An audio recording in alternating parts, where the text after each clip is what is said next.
Kai's streaming right now. Should I just drop and watch that instead? Okay. Alrighty, so how we're gonna do this is we each picked 5 albums.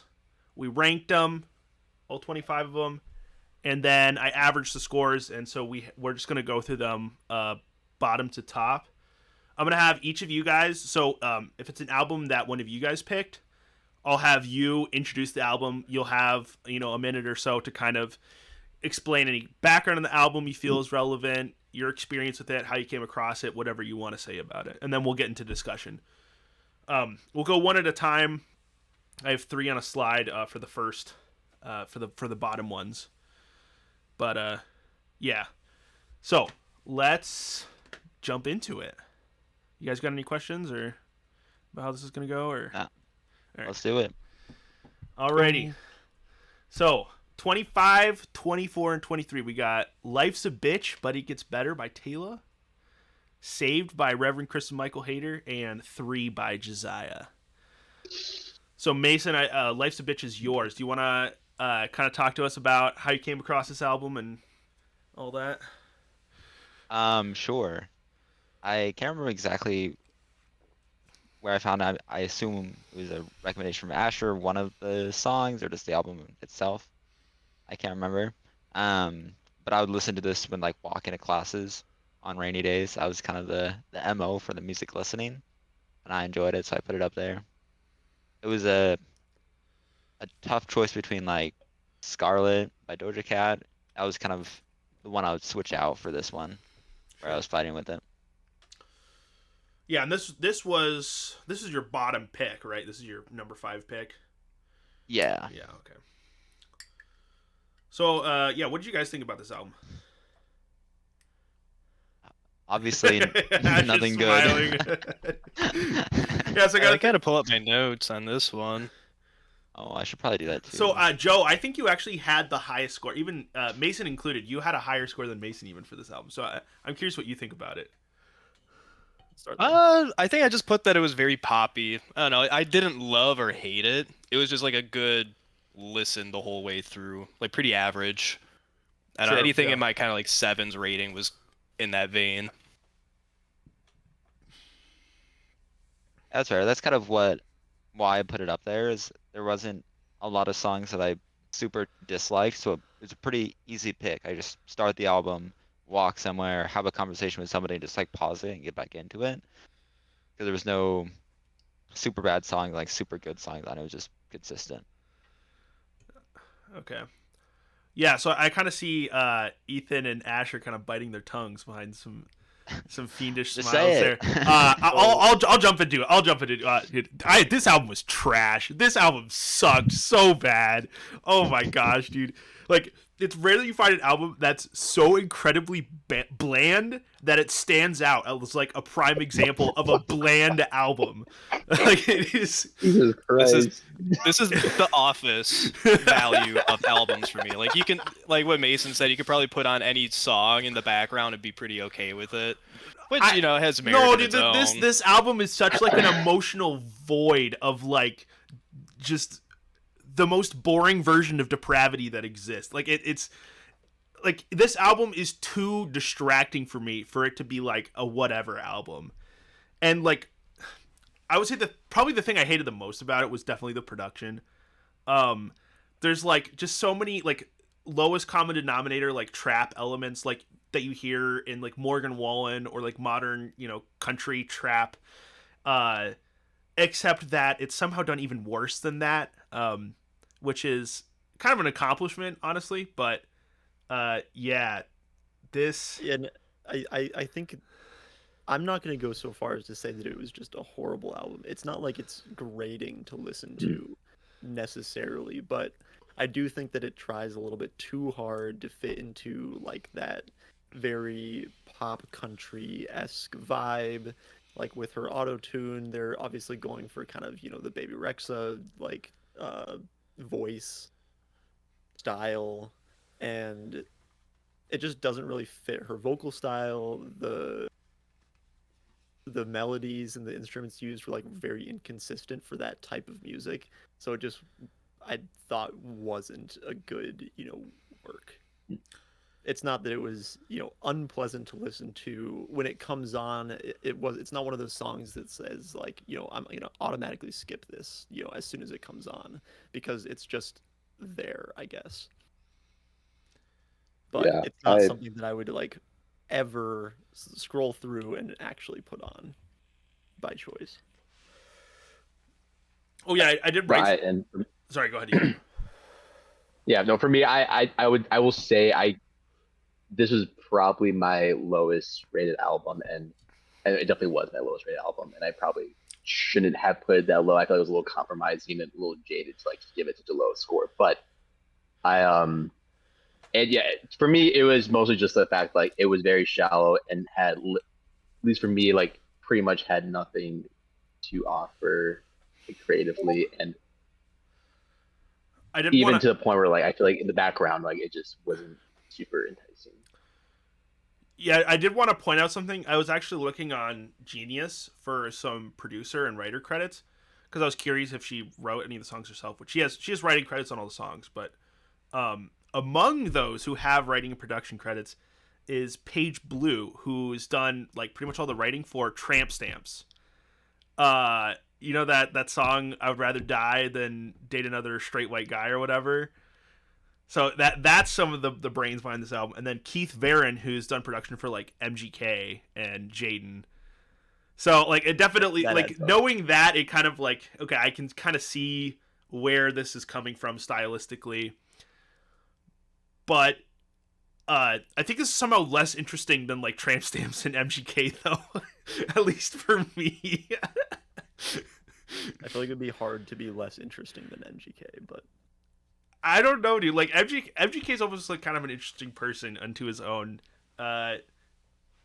just in terms of his musical legacy. Maybe his music isn't very interesting, but or maybe I'm giving MGK too much credit here. I don't know. I didn't like this album. It's kind of the long and short of it. So, but fear not, Mason. You will get to dump on this next album, which is Saved. I intend on it. Saved by Kristen Hayter. Dude, let's say it's saved to the end. There's just so many words for this. this one is worse than Taylor.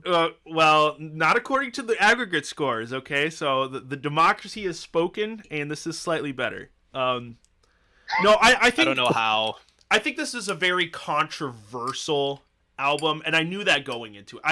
I wanted to pick an album that everybody really liked, but as I listened to this album more, and as we talked about it more and more, I ended up liking it a lot, and it just kind of climbed up my list. I think this ended up being my number 2 pick. I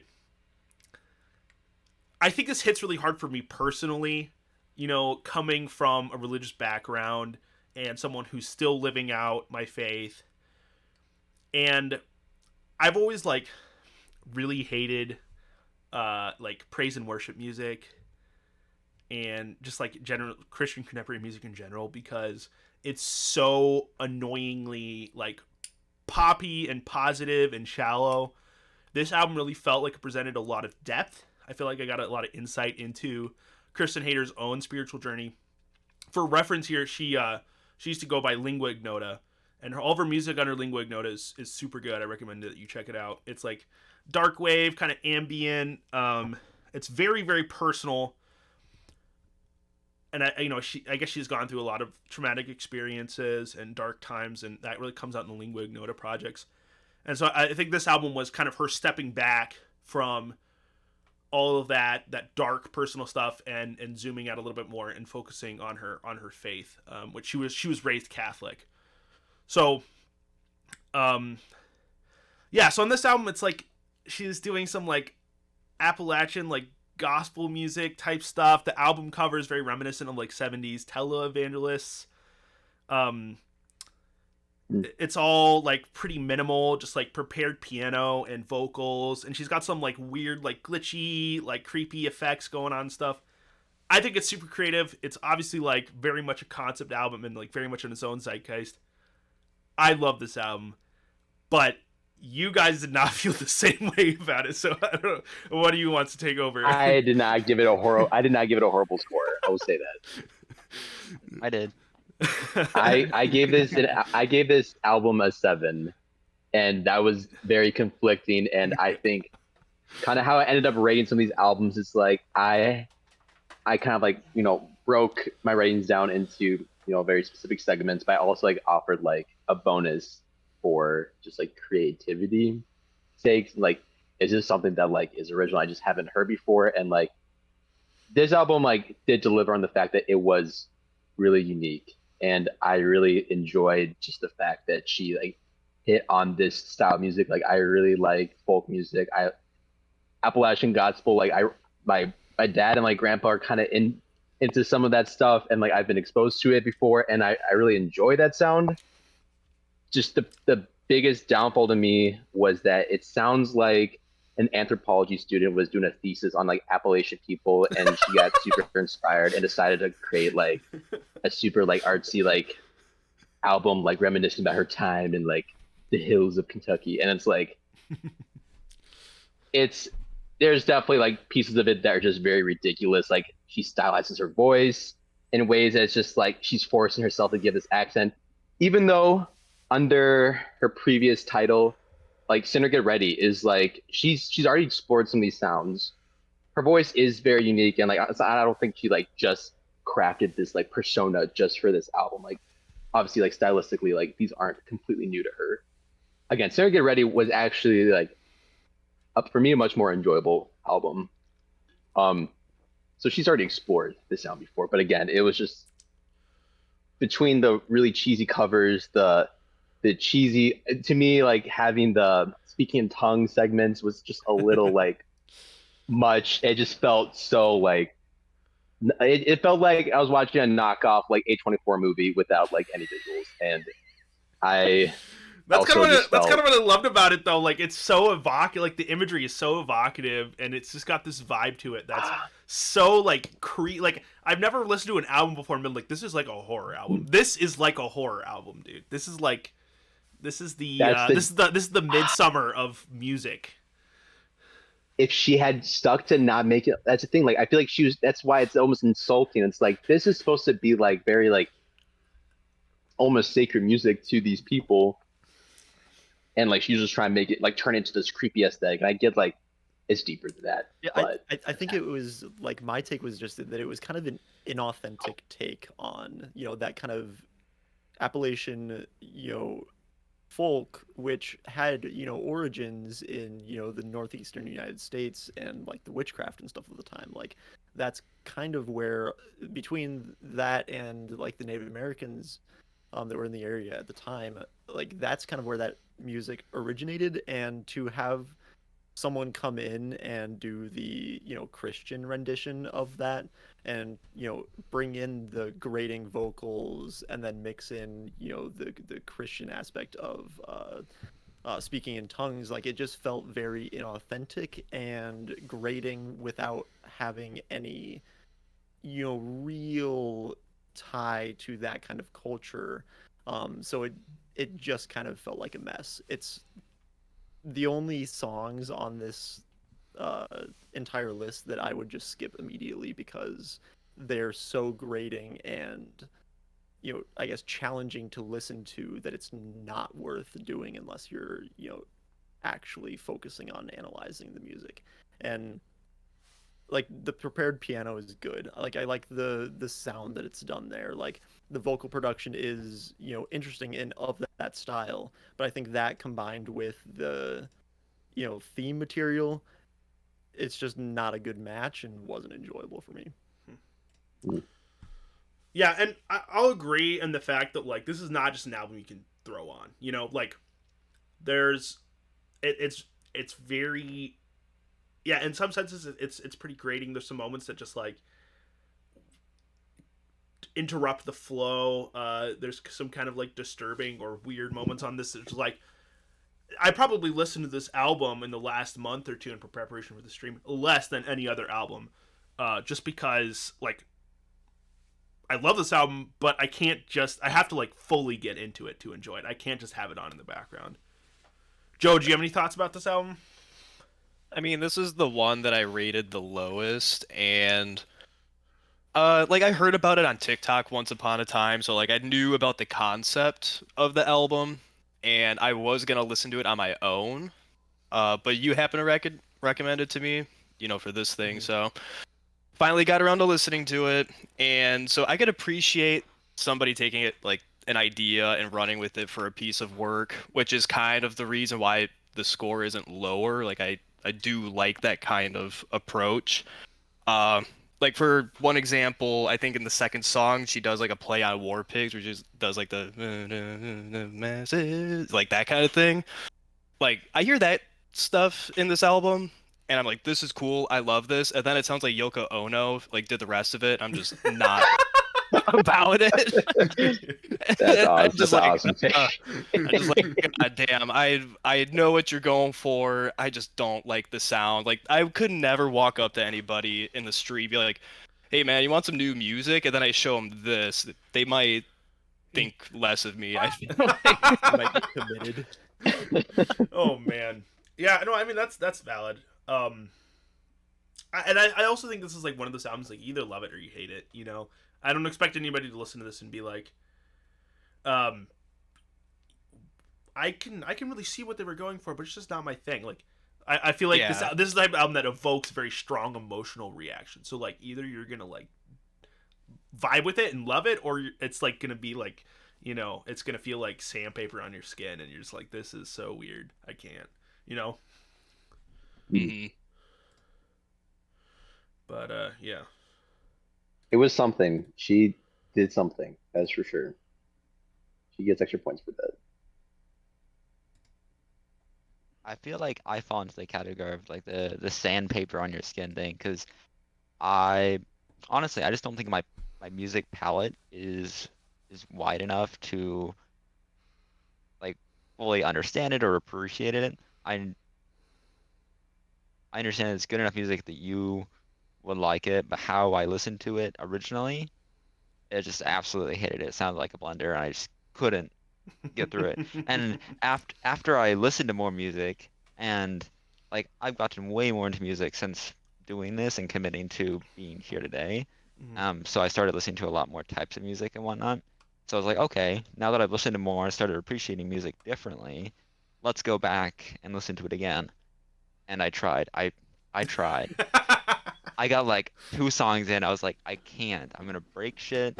I tried, but like there's definitely like emotion and good elements, but it just wasn't for me, and I don't have the musical ear to hear like the good parts of it over like the silverware in a blender sound. Alrighty. Well, I suppose we've kind of all said what needs to be said about this. So let's move on to 3 by Josiah, which is your album again, Mason. So if you want to introduce that one. Yeah. Um, so this one was in that portion towards the end of the year where I started listening to music more, and I was like, okay, I gotta prepare like my musical takes on things.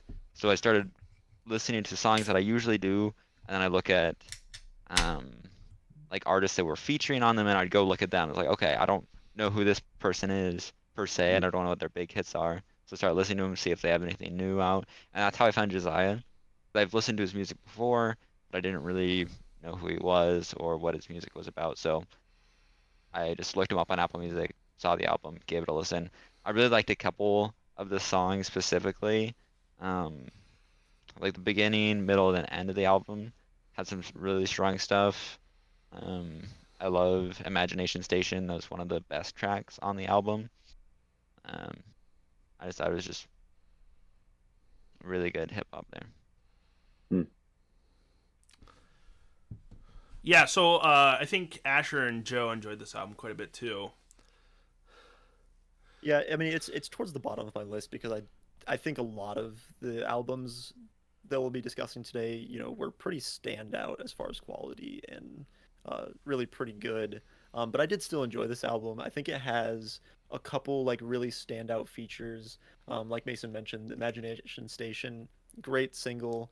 and that's one of the ones that I enjoyed the most that is notably just Josiah.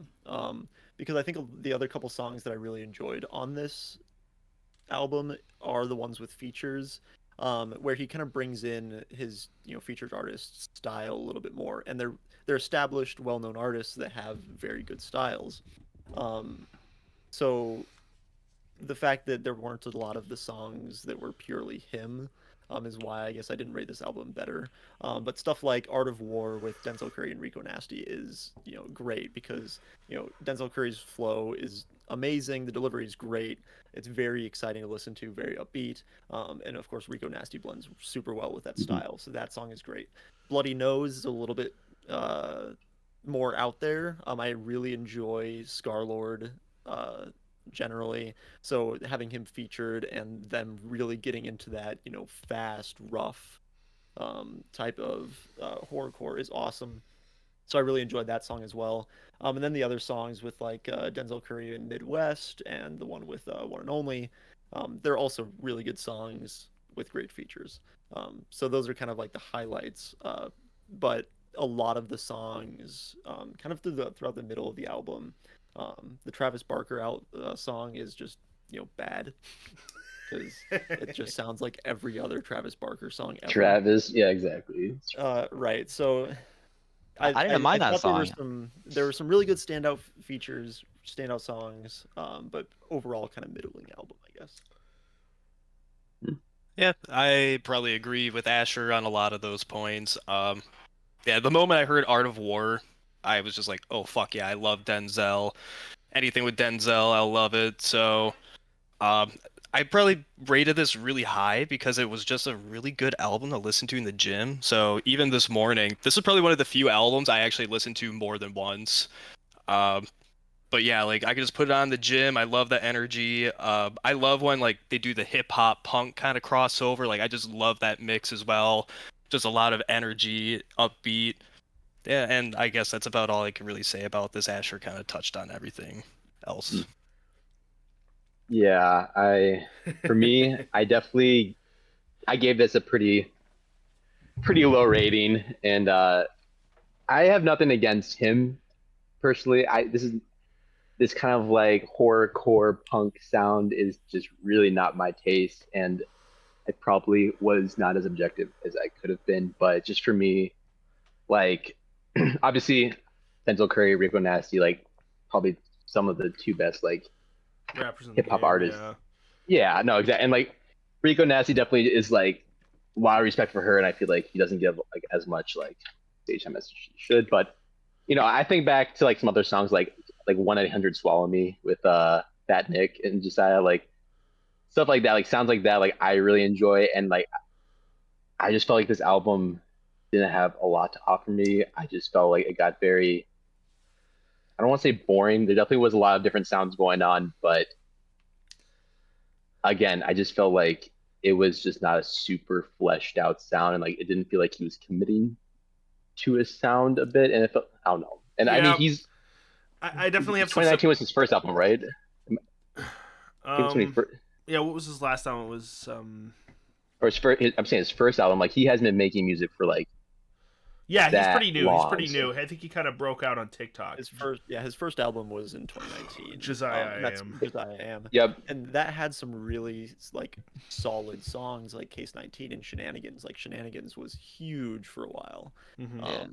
But I mean, I think it's kind of a Josiah trend to have some like really banger like party songs on an album, and the rest, Mm. like I just don't think he can really follow through with consistent quality. He doesn't have like great storytelling or anything to kind of wrap an album together. He's just really good at making, banger party anthems. Yeah, and that was kind of my initial thoughts, but I actually, so after I listened to the song, I went back and listened to some of his hits, and they did not hit nearly as hard for me now as they did back in the day. Um, and I think listening to this album kind of exposed a lot of Josiah's weaknesses to me in terms of his lyricism isn't super great, his flow isn't super great, even his like his main selling point, which is kind of his aggression. I feel like he doesn't sell it enough. Comparing this to a couple of the other albums that we'll get to later, which have a lot of these kind of punk rock or like metal fusions with hip hop. I don't think he does it very well here. And in addition, the elements or the songs in this album that are, you know, very very much trap beats, hip hop songs that have features, it really I think it really exposes how weak he comes across as a rapper. Like the song with Denzel Curry and Rico Nasty, he gets blown out of the water. It's like he's just so incredibly outclassed. Like even like with Scarlord and One and Only, like these smaller rappers compared to Denzel and Rico, just much stronger performances than Josiah has on his own songs. And that's just the. Well, I think. Sorry. No, that's fine. That's just like the hip hop portions. The parts where he's trying to like cross over into punk rock, which I get, like it's a logical step for him to make. You know, I think hip hop's kind of starting to become less mainstream. You see a lot of people breaking out more in the punk rock or like this kind of punk revival scene. So it makes sense that he would transition to that. He certainly got the energy for that kind of thing, but I don't think he's a very good singer, dude.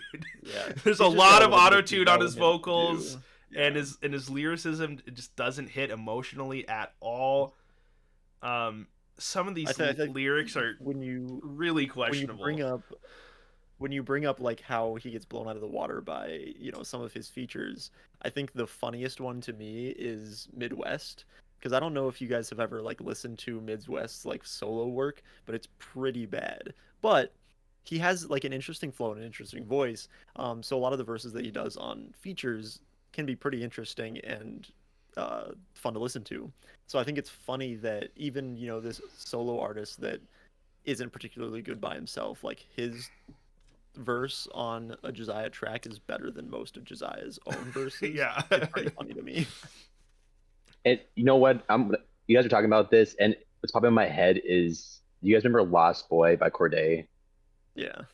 I feel like there's a lot of pitfalls that happened with that album that I'm seeing with Josiah. And it's like Corday, for example, like was getting like pulled back and forth with like, he had some pretty big features. He had like Chance, Anderson .Paak, Ty Dolla $ign, and I feel like he had that album had some okay songs thanks to some features, but like it just didn't sound like he had, like Corday didn't sound like he had his own sound really in that album. And like he like would basically just like the second someone else popped on, he's like, oh, like you take the wheel. Like I don't like it just I feel felt like like wasn't very confident. Yeah, that's an easy. I feel like that's an easy route or a tempting route to take as a new artist. It's like you give deference to these people who are more mature and experienced artists, so you basically just lean into their sound, and I don't think that's a good way to develop your own sound as an artist. I certainly don't think it's a good way to make an album because it doesn't create a cohesive sound. It just makes you take the backseat to your own music, which is I think it's an awkward place to be in, you know?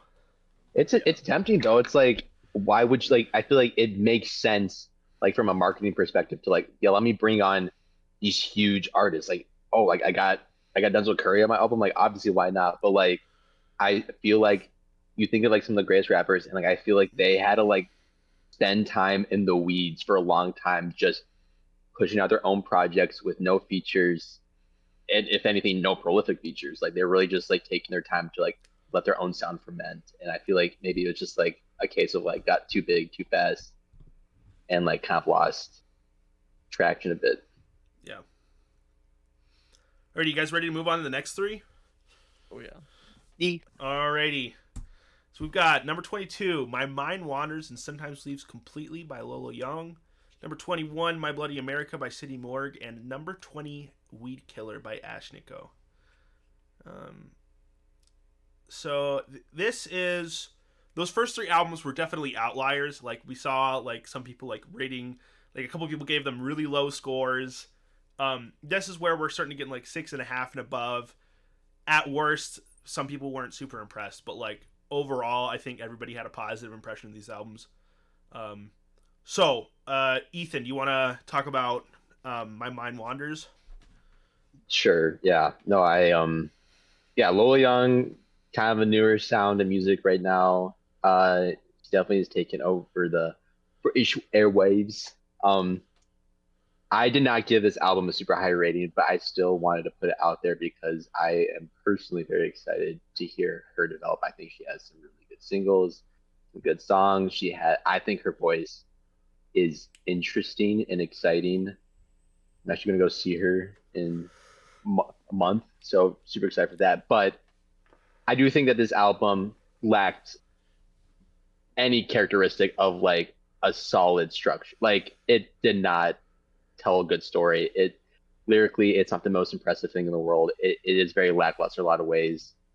At least for me, I just thought it was fun. Had some good sounds. I put it on there just because, again, I enjoyed the album, but I do not think that it was a very impressive album. I know that sounds very conflicting and bipolar a bit, but hopefully that makes sense. I feel like I would kind of concur with that. Is like it wasn't a bad album, and I do think she has promise. Like I think her like the fact that she isn't using auto tune as aggressively as most other artists these days, like that shows promise. It seems like she has a good handle on musical theory. But yeah, I didn't care about the lyrics. They weren't particularly interesting to listen to. There wasn't really Mhm. much of a story there. Uh, it was just okay. Yeah. Yeah, well, I think this album kind of suffers from some of the same things as the Taylor album, where you see a lot of different writers on the credits. This is a debut album, so it's really where you want to see a lot of individuality. This is an artist's chance Mhm. to stand out and kind of make their mark, and you see her a lot of these songs just felt very overwritten. I think that's partially why the lyrics weren't super compelling or like felt very personally relatable because uh, they seem they're trying a little bit too hard to be um, like pop songs with good hooks rather than interesting takes on her life and compelling dialogue. Um, but I think you're right that she has a lot of potential. I'm excited to see what she's going to do. I liked her single from last year that she dropped during the summer. I do like her Mhm. voice. I think she's a pretty good singer, so I'd like to see more. And there were a couple songs on this album that I did really like, particularly "Pretty in Pink." Um, I actually really like the story behind that one, or just kind of. I think it touches on, you know, when you are struggling to love other people. Generally, that's from like your own internal, like lack of self love. And I think it touches on that topic in a pretty good way. So I like the lyrics to that song. And Money has a great story, super catchy hook, uh, just very very fun track. So I think she's got a lot of promise. I'd love to see like a more cohesive, personal Mhm. album from her in the future. Joe and Mason, you have any thoughts on that? We're Yeah. probably gonna get into a batch of them that I didn't write a whole lot about them down, but I gave this one an 8, so I must have liked it. I'm kind of in the same boat. Like I like the sound. It's been a while since I've listened to this album. Um, on looking at my favorites on this, the only one I had notated was Money. I know I really like that song on there. Yeah, So definitely a when I standout. was I think. first, for sure. Um, I think Ethan was one that introduced me to Lil Young before I even listened to this album. I listened to Conceited, loved that one. Um, but yeah, overall, just like a good listen. Just couldn't hold up to like the top album from the year. Yeah, for sure. At this point, it's like it's kind of becoming a bit of a lost art to like for a new artist to come out with great albums. I mean, this has obviously been like a symptom of like the TikTok age, but like you just aren't seeing, yeah, you're not seeing people put out like good cohesive albums like they used to because it's like there's no need to like your famous success can is dictated off of like 6 seconds of a song's Yeah. There can be sound a and TikTok dance to it, then you're killing it. yeah, and like people are just like off of a vibe. It's like it again. It's a kind of a lost art to like it takes a lot of maturity to create a full project that is cohesive, and like I think it's definitely underappreciated for like how hard that can be. Yeah. Agreed. Yeah, and I like I think there's some people who like try to blow up on TikTok. I don't know if Lola Young was really trying in particular to do that. I almost feel bad for people who kind of make it on TikTok because then like people are looking for the next audio clip for you know the next 10 seconds of song that's going to like be the new TikTok audio. I feel like you can get trapped into that pretty easily and forget to Oh, actually make good songs. Cuz you know, your music is getting streams, you're getting traction, so people must like it, right? Yeah. Alrighty. My Bloody America, City Morgue. That's yours, Mason. Which got six. It got 666 score, which I feel like it could not have gotten a more appropriate score. Yes, City Morgue would be very happy about that. Hell yeah. Better than a 10 out of 10. I hate having to introduce all my albums so early, but yeah, I think it's a fair rating. Um, this one I went to grade A. I saw City More perform. I was like, oh, I'll look them up, see what their hits are, see what their new projects are. Again, like most of the albums in this like 6 range, it's not something it's like, oh, this is the best album of the year. It's just something that I thoroughly enjoyed. I could put on and just have I just kind of like the sound of the whole album. Um, I didn't much care if the songs tied together much. It was just background noise basically, quiet the voices, that type of thing. um, yeah, dude, I ended up liking this album a lot more than I thought I would. When I first listened to it, like back when it came out, I couldn't really get into it. But I think like a lot of like the guitars they use on this album are sick. This album goes hard as fuck, dude. I love this album. Yeah, Yeah, like it's City Morgue is like such an interesting band because like for example, Mason seeing them live at Grade A, like they have a ridiculous level of energy. Like there's really not much else that you can really compare to that. Like they were the good level of live too. energy, yeah, coming out of them is insane. Like especially with like the Hell High Water and As Good as Dead, which is their kind of first 2 albums, like they have this ridiculous energy level that just makes it kind of intoxicating to listen to because it's so energizing.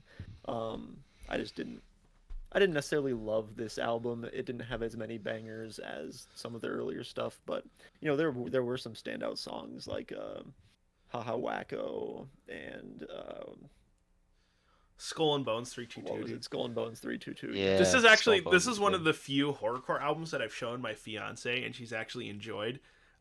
I think simply because I think it's a testament just how entertaining these guys are. These are like born entertainers. They're funny as fuck, dude. Like so, especially Sauce Moo. Like some of Sauce Moo's verses on this thing are just hysterical, but like Mhm. not in a way where it's like you're laughing with them. This is just a fun time front to back. mm, mm. I'm gonna say right off the bat, I don't have a ton to say about this album. Obviously, you know, it was up against a lot of competition. Like you got Bones, you got Machiavelli, got like there's I'm saying no, it's not fair to like always compare artists one to one like that. But I just felt like I again like Jude said, like it is a fun album. And again, there's a lot of really fun albums in this list that just like maybe weren't the most impressive, but were fun. And I definitely didn't hate listening to it. I enjoyed for the most part. Nothing stood out Yeah, particularly.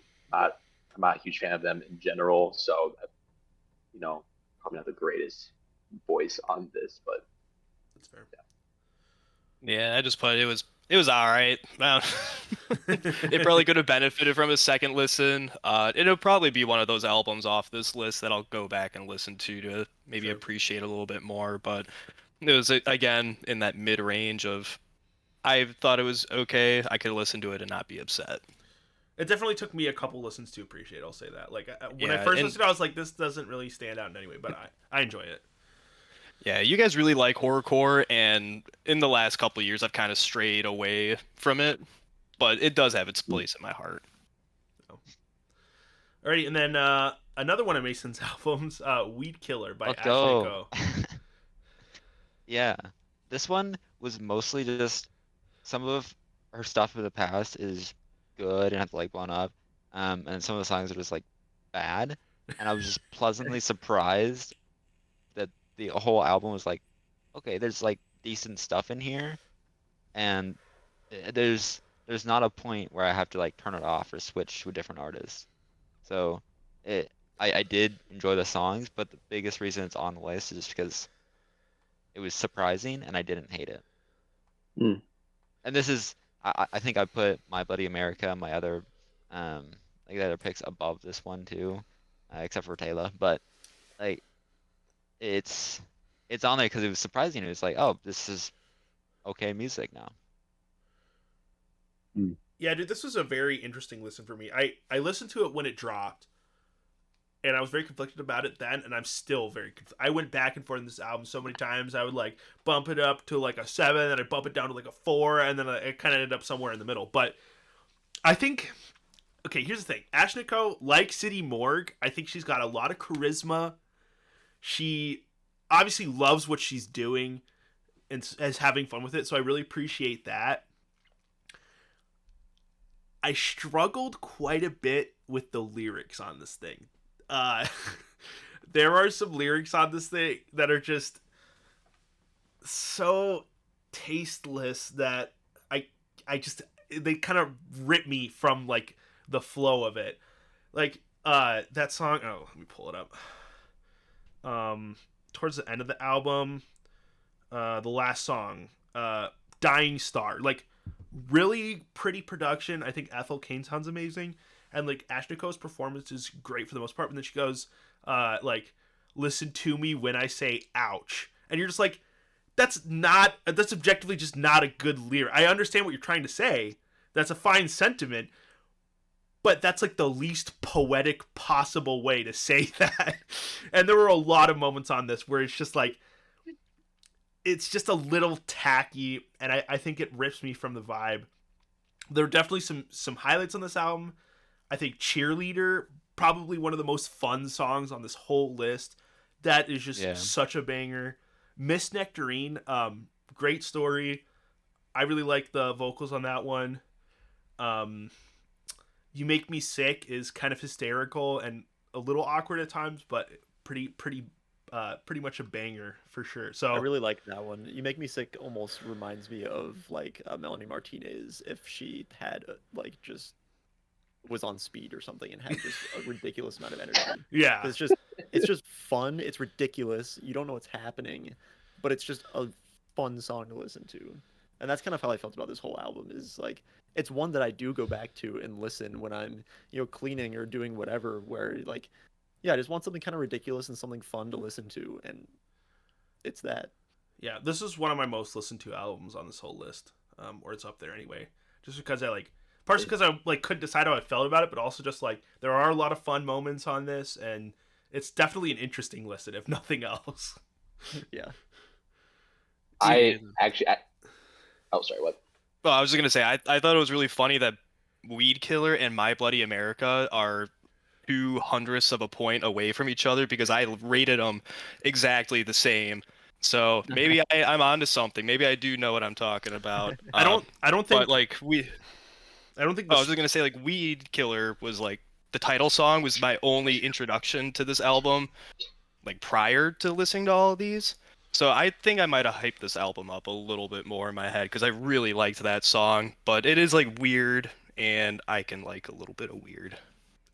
and one thing It's for I'll me, it's yeah, for me, this album was like 100% like sugar. Like it was just like overly sweet. Well, it was fun. It was really enjoyable, but it just kind of felt like I was like getting like got some Dr. Pepper from or like Coca-Cola from McDonald's, and then they put a bunch of extra sugar in there, and I'm just like having a fun drink and definitely get a stomach ache the next day.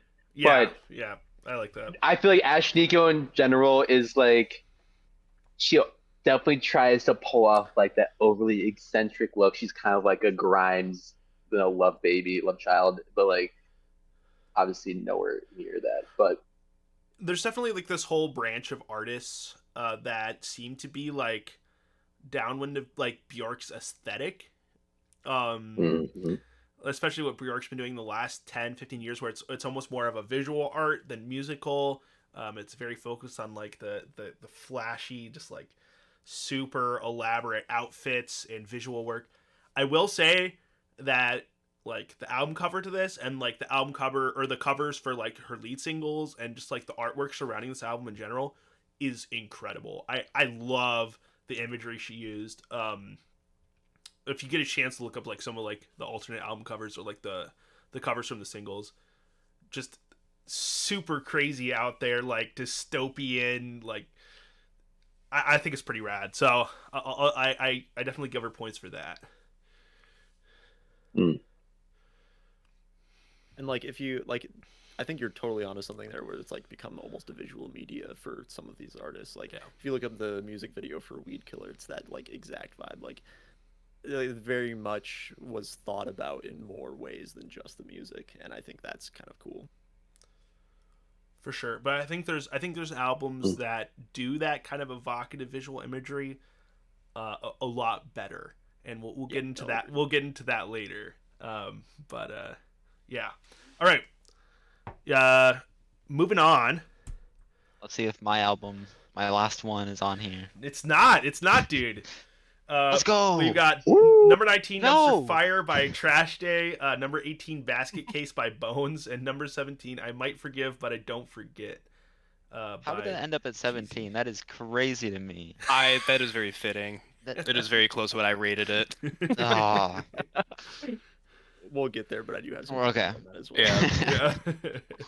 All right, Yeah, Joe. So I- this is the first one of your albums, right? Dumpster Fire. Yeah, I'm surprised that it took this long. I thought mine would be a little bit lower, honestly, but I got you. yeah, this one, I think I found it on like a Spotify Discover Weekly, and I listened to, what was it? Not Trash Days. What the fuck is it? There's one song on there that I just kind of fell in love with and decided to explore the rest of the album. And I just love like the whole like kind of garage feel of it. It's just a bunch of guys kind of making a project together. I mean, look at that album cover. It's fucking silly. A giraffe like with a beer bottle and everybody's like paying their respects to it. I mean, I think that really just kind of sets the whole mood of the album. Yeah, it's just a small indie band out of like Santa Cruz. Shout out to these guys because I really like this one. This one kind of squeaked in at the end for me. Sure. Yeah, I thought it was a fun listen, for the most part, but kind of my producer brain and my music snob brain had a hard time with some of the things on this album because it's not mixed or produced super professionally. There's some things like the vocals are mixed a little high, the saxophone and guitar solos are mixed a little low, the drums are mixed kind of strange. So like that was one thing that was like a little bit difficult for me to like get past. And then the other thing is that there's nothing like too special going on about this. It's a very fun album. I love that. Like you're right. It's like garage band, just some dudes like playing their instruments, and it's a vibe for sure. But nothing stood out to me too much except for Atlas. That song bops. The guitar solo at the end is awesome. So yeah, I want to see more stuff from these guys for sure. Mm-hmm. I mean, when you heard that saxophone, I mean, oh my god, that like sent me to heaven. I was like, holy shit, they're throwing a sax on this thing. Like this is the type of album where like it would really hit if like you had a couple beers, you're at like a super small venue, and these guys are just like pulling up playing at a bar. Like Yeah, Mhm. yeah. it's not like anything groundbreaking. Like They probably- I'm like kind of big. They probably sound better live than they do on this album. Honestly, I would not be surprised. Probably. Yeah, that's good. But I think if they got picked up by like a good producer or got some money together to pay for a mixer or something like that, like this album, like they could make some really really good stuff. So yeah, I'd love to hear more stuff from these guys for sure. Yeah, this one kind of like was the same as the Lola Young album for me. Like I think they have potential. I really liked kind of what they were doing. It had almost kind of a nostalgic type sound, reminding me of stuff like They Might Be Giants. Because you can tell that this is just a bunch of guys having fun making music. And I think that's worth capturing. So I'm glad they made this album. I hope they, keep working on their skills and make more because I think it'll be interesting to see kind of where they go with that. It was a fun listen, but just not like amazing. Hmm. That's kind of what I thought about it too. It was something that I didn't listen to a lot of times. It's kind of, oh, okay, that's music. Don't hate it. It's like not like super like me. It's not something I would listen to, but I thought it was well enough done that I gave it a pretty good rating. Yeah, this was definitely like my number five. Like I was kind of trying to see if I could find something else that I liked more, but this was the last one that I could think of. Alrighty. Number 18, Basket Case. This is your pick, Asher. First one of your picks, right? Yep. Yeah, these next two are both mine. So we're getting here. No, so Basket Case, like I've been a fan of Bones for a while. So when I came out with this, or when he came out with this album, I was pretty excited about it, and I think he does some really interesting things with a couple of the beats. Like the standouts are like CDR.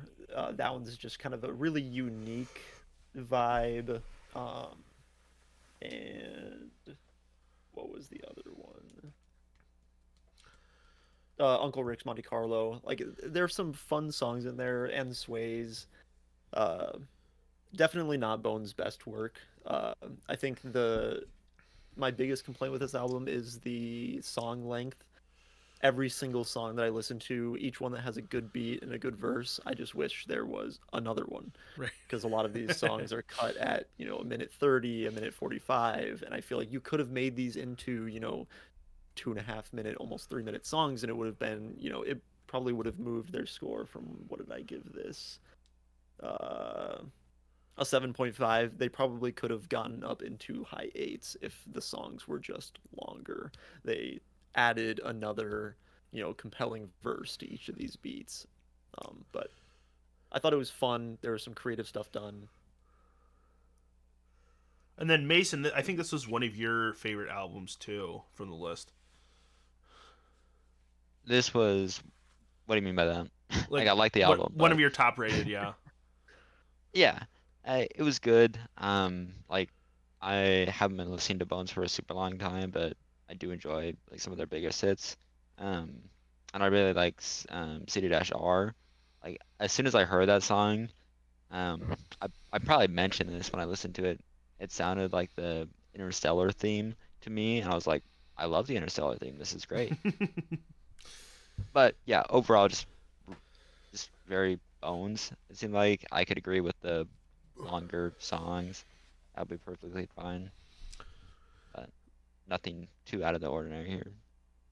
Yeah, I'll say I think it's interesting that you guys say that because for me this is like a very mid Bones album. I've heard a lot of compelling stuff from Bones, and this is not that for me.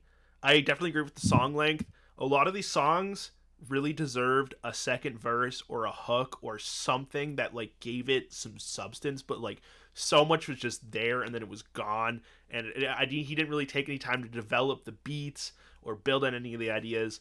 Um,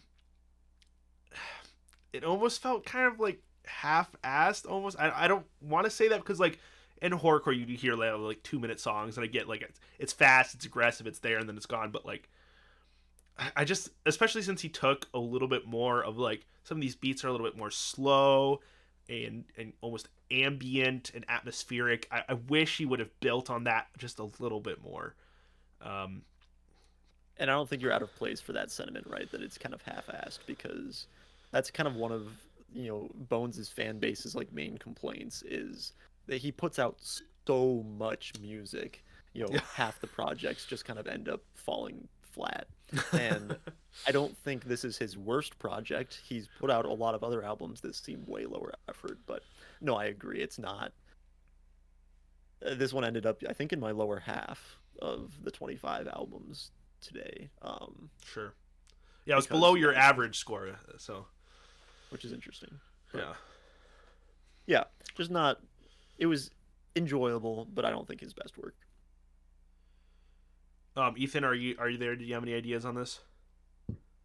Yeah, I mean, I don't really have anything much more to say that you guys already haven't pointed out. Where it just kind of felt like, I almost felt like he like knew he could get away with doing less, but that didn't really pan out super well in terms of like, again, it was fun, and that was about it. So, I don't listen to uh I guess I don't listen to his music enough to like realize like what he puts effort into and what he doesn't. But I didn't get the vibe that it was half-assed or it was low effort. It's probably just because I haven't listened to enough of like his full effort stuff or something like that. But I guess I don't see the album the same way. I suppose I've only dabbled in a little bit of Bones in the past, and when I say dabbled, it was probably years ago. I last listened to like a Bones track, so I don't know. Like it's heavy at times and it's delicate like throughout the album, but I don't know. It was okay. Yeah, anything else, I'm not gonna duplicate what everybody else said. Fair enough. All right, you want to hop into I Might Forgive, but I Don't Forget? Yeah. So this one oh kind of yeah, came in as a sleeper because I was kind of struggling for another album to put on the list. So this was my fifth. And I think if I went back and did it again, I wouldn't have selected it, but I think this album kind of hits in a way that a lot of the other hip hop albums haven't, at least from, like a core hip hop standpoint. That, it is long, it's introspective, it tells a story, without being, R&B. And I think that's why I liked it. It was a fully thought out, full story. You had an intro and interludes, and it was this built out project. And we didn't see a lot of other albums like that this year, at least from like the hip hop space. So it kind of fills that void, and I guess I just kind of like the somewhat retro sound Yeah, of it. classic. mm-hmm. Yeah. Yeah, dude. For me, this album was just it's a fucking long album, dude. I mean, it's a Hmm. full double album. 29 songs of yeah. And Yeah. he doesn't. I've listened to Jeezy in the past. I absolutely loved Snowfall, but I think a big part of Snowfall being so good is the energy that DJ Drama brings to it.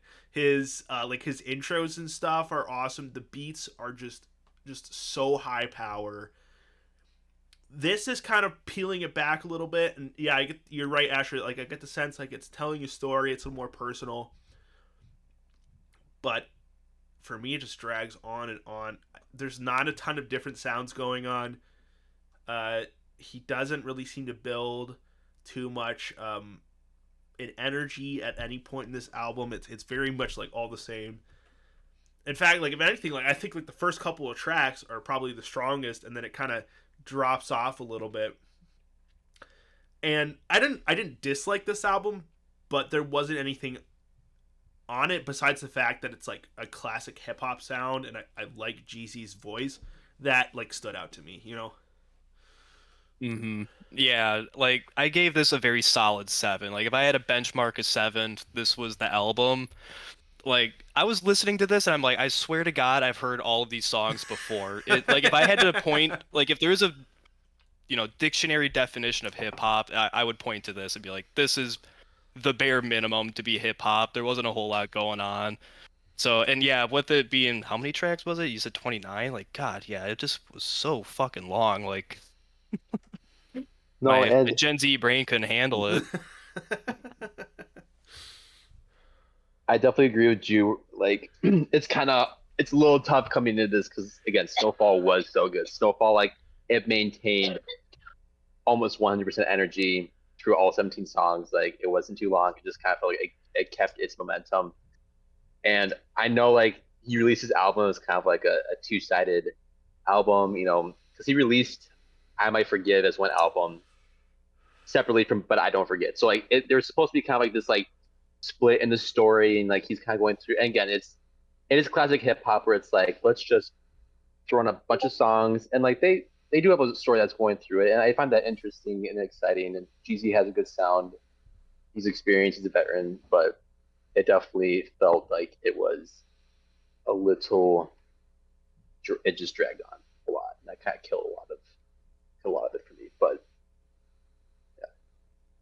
I do think it's interesting that the last two albums, uh, Bones being one of the shortest average song length and shortest like total, to the longest one. I think it's kind of an interesting dichotomy. Yeah, this our complaints with flavors. Basket Case were basically too short, and then our complaints with I Might Forgive is too long.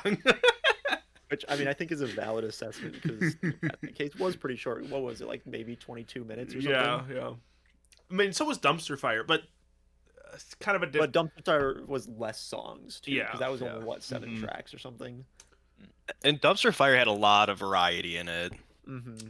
Like this Jeezy album was like, man, am I still on the same fucking song? And it's been 5 songs. Something that's It's a good crazy to me gym album. is that I didn't even realize this album was long until I looked at it and it's an hour and a half. Because I really like something you said, Jude, where it's like it starts off like really good and then I don't know if you said it goes down in quality or whatever it is, goes but on in that's energy more. in energy. Okay. Yeah.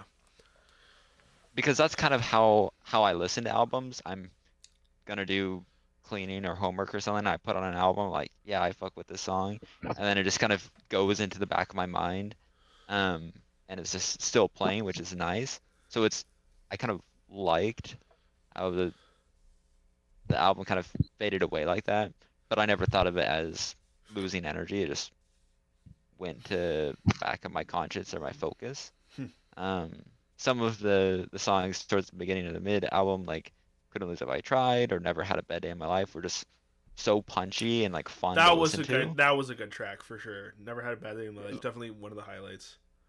Yeah, like Couldn't Lose If I Tried is a song like I binge like music and TV shows and that type of stuff. So that's a song that I would just listen to on repeat like 5 times in a row just because I like the song, I like the beat, and I don't know. I kind of took that look at it for the entire album. Like, no, not every song was like that, but it had the same feel. It was pretty consistent throughout the album. So I enjoyed listening to all the songs, even if they weren't the same energy. And I rated this one super high. Now that I look at the numbers, like probably higher than anybody else, even though it wasn't my pick. Um, it was probably above all of my other picks too. Um, I just really, really did enjoy it. Yeah, I think you nailed it right. Like those first couple tracks, I especially like No Complaining. Mm, The yep. beginning of the first album, of like I guess the two, that is the strongest. The second album entirely, but I don't forget, is pretty forgettable, which is ironic. Uh, the only one I really like remember and go back to is Free Champagne, and even then, like that doesn't really hold a candle to the standout songs from the first half. So Yeah, it's something I've noticed in the critique of a lot of these albums is that like the kind of the basicness of an album is something you're critiquing, even though that's something I kind of like about albums if they if all the songs sound the same, if I like some songs, then in my brain somehow that translates to I like all of the songs. Well, that's an interesting thing too. Is like there's a fine line for me between like cohesion and sameness. Like you really want there's like a fine line between an album being like it holds together, like all the tracks glue and like flow, and all the tracks just like being the same track over and over again. And I think where that line is like definitely varies for everybody, right? So yeah, no, I think that's fair. And again, I don't think it was a bad album. I like Jeezy, his flow and his voice a lot.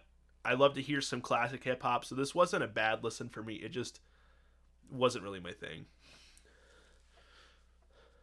Fair enough. All right, so moving into the next three, we've got Satasuto Aloita, which actually had the same score as I don't I Might Forgive, but I put it higher because nobody rated it as low as the lowest score of I might forgive. So I seeded it kind of higher. So we got Sata Suto Loita, if I'm saying that right, Joe. I don't want to speak Finnish. Yeah, that was pretty good. Yeah, By you nailed it. Tini Pa at 16. And then The Future is Dark by Lil Darky at number 15. And Utopia by Travis Scott at number 14. So we're starting to get into the sevens. So this is like, you know, I would say like above average for sure material. Stuff that Mhm. A C. everybody liked pretty much at this point. So, Sata Sutta, if you want to get into that, Joe.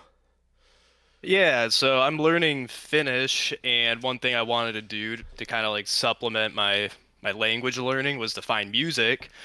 And so I kind of went on Spotify and just went down some like Finnish rap, Finnish pop, Finnish punk playlists, and this kind of just appeared out of nowhere. Uh, yeah, I found one of the songs, really fucked with it, and it might have been a different album. Because they have one other album that I also really like. I have both of them on vinyl. They're just great albums. Then I jumped to this one and just kind of fell in love with it. I've listened to it probably over 20 times at least. This was like my top artist of the year on Spotify. Just super fun. It's that dream pop sound. Like I can't get enough of it. It's so good. Do I understand what they're saying? Sometimes, but that's not always the most important thing. Which I guess like some of my picks were foreign albums, and I'm one of those guys where like lyrics and the music itself kind of sound like the same thing. Like I can't really pick out lyrics very well, so Sure. that doesn't really bother me as much. Yeah, for me, I didn't Yeah, understand any of the lyrics on this album, but I will say that like the vibe carries this album pretty hard, especially since like nothing about the musicianship on this album particularly stands out to me, but it just has this like super intoxicating vibe of good times, just like Mm-hmm. people getting along and having a good time and vibing, and uh it was a very pleasant listen for me. I didn't have anything that I would be like, this particular thing about this album was amazing, but I did enjoy listening to it. There is one thing I'll say though, and that is, um, I've listened to a lot of different foreign music just for kicks. I'll go on Spotify and look at like what's the top song in this country, and I've noticed that like there are some languages that are very good for certain things. So like Japanese and Spanish, amazing for singing. Like you have some like really really great vocals on those. Or like Russian is awesome for rapping. I think German sounds pretty good for rapping too. Finnish, not really a singing language for me. There are some words I like when like on the chorus, just like these very like guttural kind of like sounds Mm-hmm. and syllables that Yeah. yeah, Yep. where you're just like I feel like I'm being a little judgmental because I speak English, but like not necessarily as like flowy for vocals as some other languages. But overall, I did Mm-hmm. enjoy listening to this quite a bit.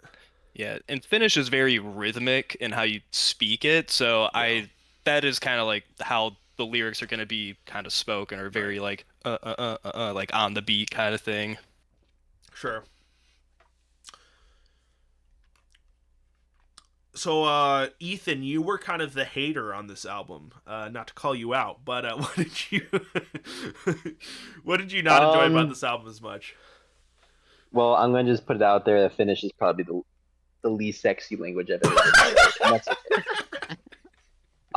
So like And this that man made spent it time in like a lot of countries.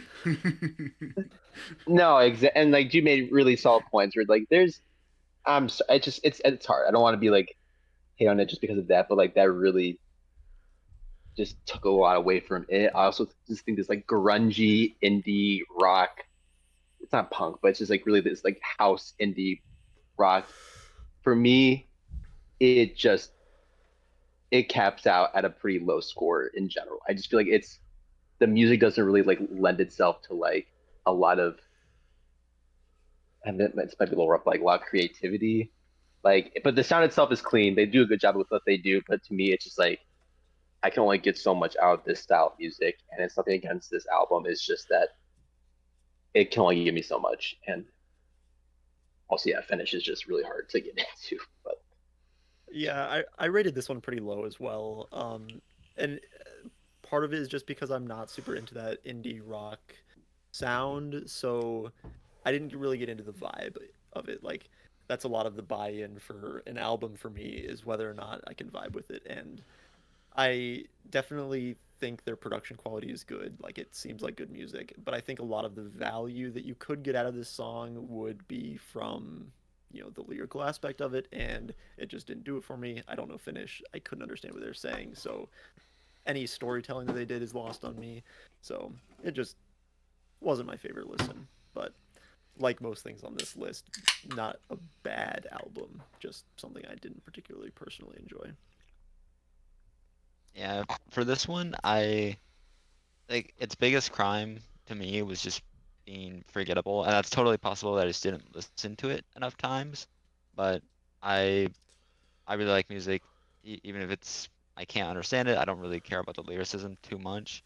Um, I remember enjoying the sound just fine, putting in the background to something like I usually do for music. Um, but I just couldn't remember like a specific track that I liked, but I know I felt pretty positively towards it overall, just nothing uh specific that stood out. Yeah, I think for me, like anytime I listen to this album, it just put me in a good mood. Like, um, it was just a vibe, honestly. Like the guitar is just so dreamy. Like I want to know how to play these fucking songs. They're so good. For me, at least. mm. Alrighty, moving on. We've got another one of Mason's albums. The Future is Dark by Lil Darky. Yeah.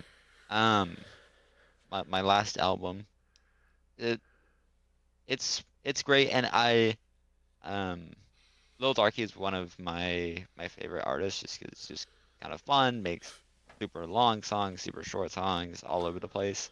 It's um I get to not exactly love like the political stuff, but like I love how he like looks at society in his songs. It's more out there than some of the other songs like that or artists. I mean, but this one, what I liked about it was just kind of the whole vibe of the album together. Even though like you take a specific track, and even though there are good tracks that I really like, none of them really stand out like, oh, that's a super good song that I just listened to, like I listened to I might forget, but I won't forget. Um, so there's songs like Life Impossible and American Slave that I really do like. But that's not why I picked the albums because the whole album together um, just has a really unique feel when you listen to it all together. I think this album had like between like song to song, I had like the biggest gap from like my least favorite song to my most favorite song of this album was like the gap was huge. Uh, Mm-hmm. Mm-hmm. there are some really fun songs in this album, and I think he actually does some of the crossover, like kind of like punk or rock elements. The production, even on those songs, actually sounds pretty good. The bass is really good on some of those songs. Um, just very like grungy, raw feel. And I came back to this album a couple of times, and it definitely grew on me. I initially didn't like it because it was just so all over the place, but the highs in this album are great. Uh, Humans and Monsters is fucking hysterical. I want to mosh to that song so bad. That drop where it's like, Yeah, now it's a bunch of the next artist is a bunch of sounds or whatever, and it just and then it my favorite drops and it's band. just like the hardest fucking drop ever. Super fun track. Terminally Online is so witty. It's like classic Lil Darky. It's what I love to hear from him. Um, Crack was really fun too. I added that to my playlist. So like, and even some of the songs that I didn't love as much, I thought fit into the theme of the album pretty well. So, I like this one. This Yeah, I mean, this album surprised. Oh, sorry. Go ahead. no, go for it. No, I would say this album like surprised me with how much I liked it. Like I like looked at it, I saw Lil Darky, and I'm like, I don't really have any interest in liking this album. Like I totally expected to like have this probably like be in my bottom five, and it ended up being like probably one of my favorites. But yeah, I had so much fucking fun listening to this. Like I was going to pick up some pizza. I remember I was in the car in Madison driving around, and like I just ended up like prolonging my like drive. The pizza went cold because I was like listening to this album. I was like, I don't want to stop. Like I'm like having such an experience. Like I was just like, there's no way I'm liking this right now. But I and also like it was the transition. Like you got cold outside, it's kind of slow and low and chill. And they got Nation Eternal, and like that run from Nation Eternal all the way through Crack for me was super fun. And I just obviously it's a little darky. Like the guy is just like insane, but like in a fun way. Yeah, I don't think it was the most like introspective. Like it wasn't the most like intellectual lyrics of all time. Like it was pretty like surface level like commentary on like the current state of the world, and like it was a little cheesy, but it was fun enough that it kind of forgave itself for some of its low points. Yeah, Yeah, Lil like I'll echo some of like what Jude said. Like tracks like Terminally Online, dude. Like that is why people love Lil Darky. Like it's just funny. Like he has some other tracks similar to that that are super long, like just super random, but just hilarious every time you listen to it. And that's kind of why Lil Darky is good. So that's kind of why I like this album. And I think his transition, I think we discussed this when talking about Josiah too, is you see a lot of these hip hop artists kind of transitioning to this like grungy punk rock kind of vibe. And I didn't hate it on Little Darky. I don't think it's the best punk rock or grunge punk or whatever that is out, but I think it's one of the better hip hop artists that's transitioned into that kind of style. Um, but I would like to see more of kind of like the classic Little Darky sound that you know is exhibited in Mhm. Terminated Online, dude. Yeah, Little Darky, like I love a lot of his singles. I haven't listened to a lot of like his albums all the way through, so this is kind of a first for me. But just the fact that he can be so heavy on a lot of his tracks, like he does like the punk rock, grunge, like I'm a sucker for that hip hop fusion with the punk rock kind of shit. But just the fact that I can listen to something so heavy like that and then just hear some random ass like anime shit or like meme or whatever. Like he has like one track where he talks about Ava and LCL.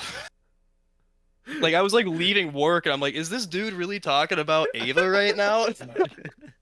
So like he just fucking nails the whole like goofball aesthetic and I love Lil Darky as an artist for that. So that's probably why I gave him such a high rating personally. I did like listening to this in like the gym and kind of like walking around. Has everybody listened to the deluxe version of this album? Oh, I have Because not. it is really good. It came out after the deadline, so I couldn't um, put the deluxe one up here, obviously. Um, but it's kind of has more of all those things, like the anime references. On the new deluxe part, Negative and Hating is a really solid track. It has like some of the goofiness and some of the um, it's like really like just good sounding tracks. So the deluxe version of this album is definitely worth a listen since it's like six or so songs. Yeah, no, it's definitely worth a shout out because I really enjoyed stuff like Bushido, which is on the Hmm. deluxe. So yeah, I recommend that. All right. And Utopia by Travis Scott. Hell yeah. Yeah, Ethan, go ahead.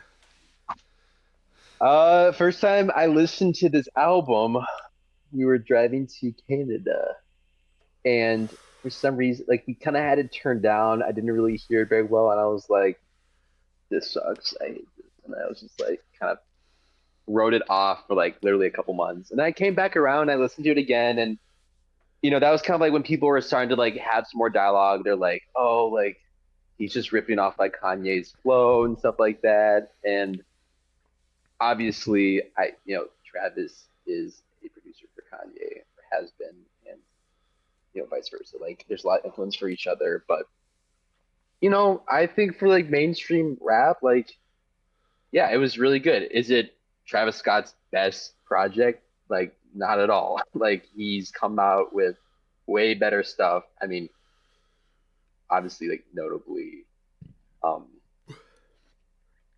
you think of Astroworld, like, is like just a nonstop banger that does not disappoint. This is not it. Utopia was not consistent all the way through in terms of quality, but I had a lot of fun. Like, there's some, like, obviously, like, My Eyes and Fiend are like really fun songs. I'm a sucker for any James Blake, so Till Further Notice really like hit for me. I don't know why, but like Modern Jam is like crack for me. Like, I just love that song so much. It's a little goofy. It has kind of that playful Kanye energy. Yeah. But yeah, I don't know. I felt like it was quality content. It's not a perfect album by any means, but still it's good. So Utopia for me, one of the things I mentioned earlier when I was talking about the Josiah album was kind of this like leaning into other artists like styles in order to, like, I don't know, maybe show deference to them or maybe play more into their fan base or something. And I've kind of noticed some mainstream rappers doing that too now. Drake, notably, like that song with Yeet. It's just a Yeet song with Drake on it. That he had on his album. I think Utopia does that a little, quite a bit too. Notably, like on K-pop, it's literally just a reggaeton song. What I loved about Astro World and even like Rodeo and stuff like that, it was very clearly curated, and it had a lot of features, but it was very clearly curated by Travis Scott, and it kind of had this cohesive sound because of that.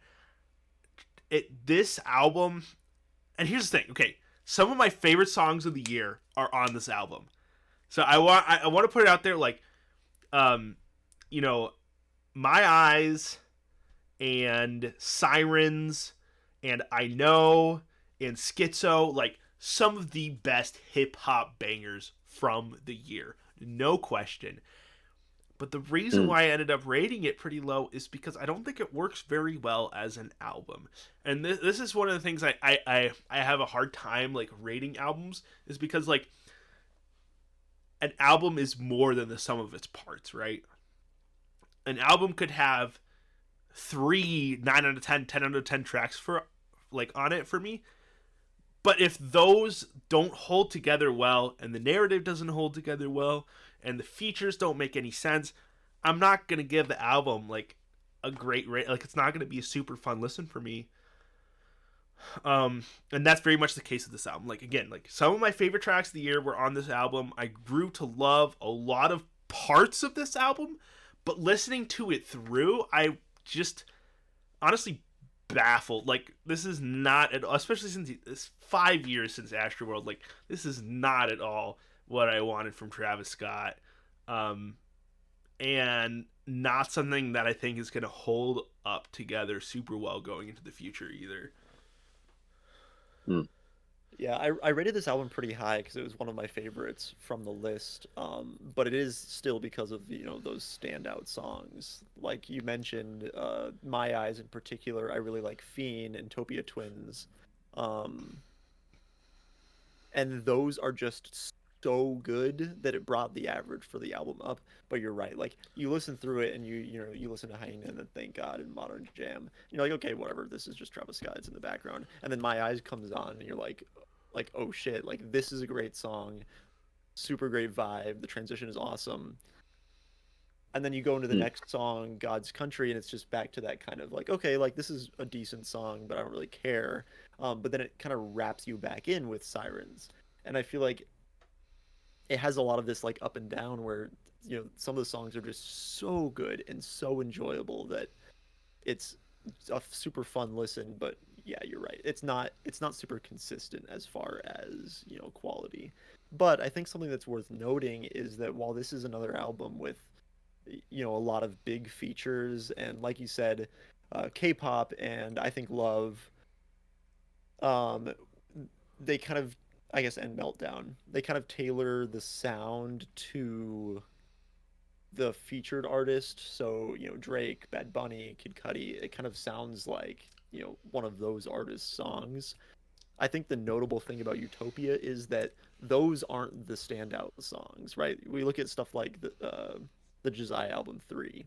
Like the standout bangers on that album were the ones with features. So I think it's important to note that like the standout songs that are really really good on Utopia are the ones that sound like Travis Scott. Yeah, rather I think than that's with why I rated it higher. rather than than with the most Josiah people album where do. it's like he's like trying to come up to their level. It's like it almost seems like Travis is stooping down, and yeah, that was like the Yeah. thing. I was like, I wish this album was like 20 to 30 minutes shorter and it had less features, which is like Yeah. insane for a Travis Scott album. But like the strongest tracks on here are like the ones with no features or like very tasteful. Like the Sampha verse is awesome on my eyes. Like it's very vibey. Or like the James Blake on Till Further Notice. Like I want like these little like almost like a taste palette of features. Not this is the Young Thug song. This is the West Side Gun song. Like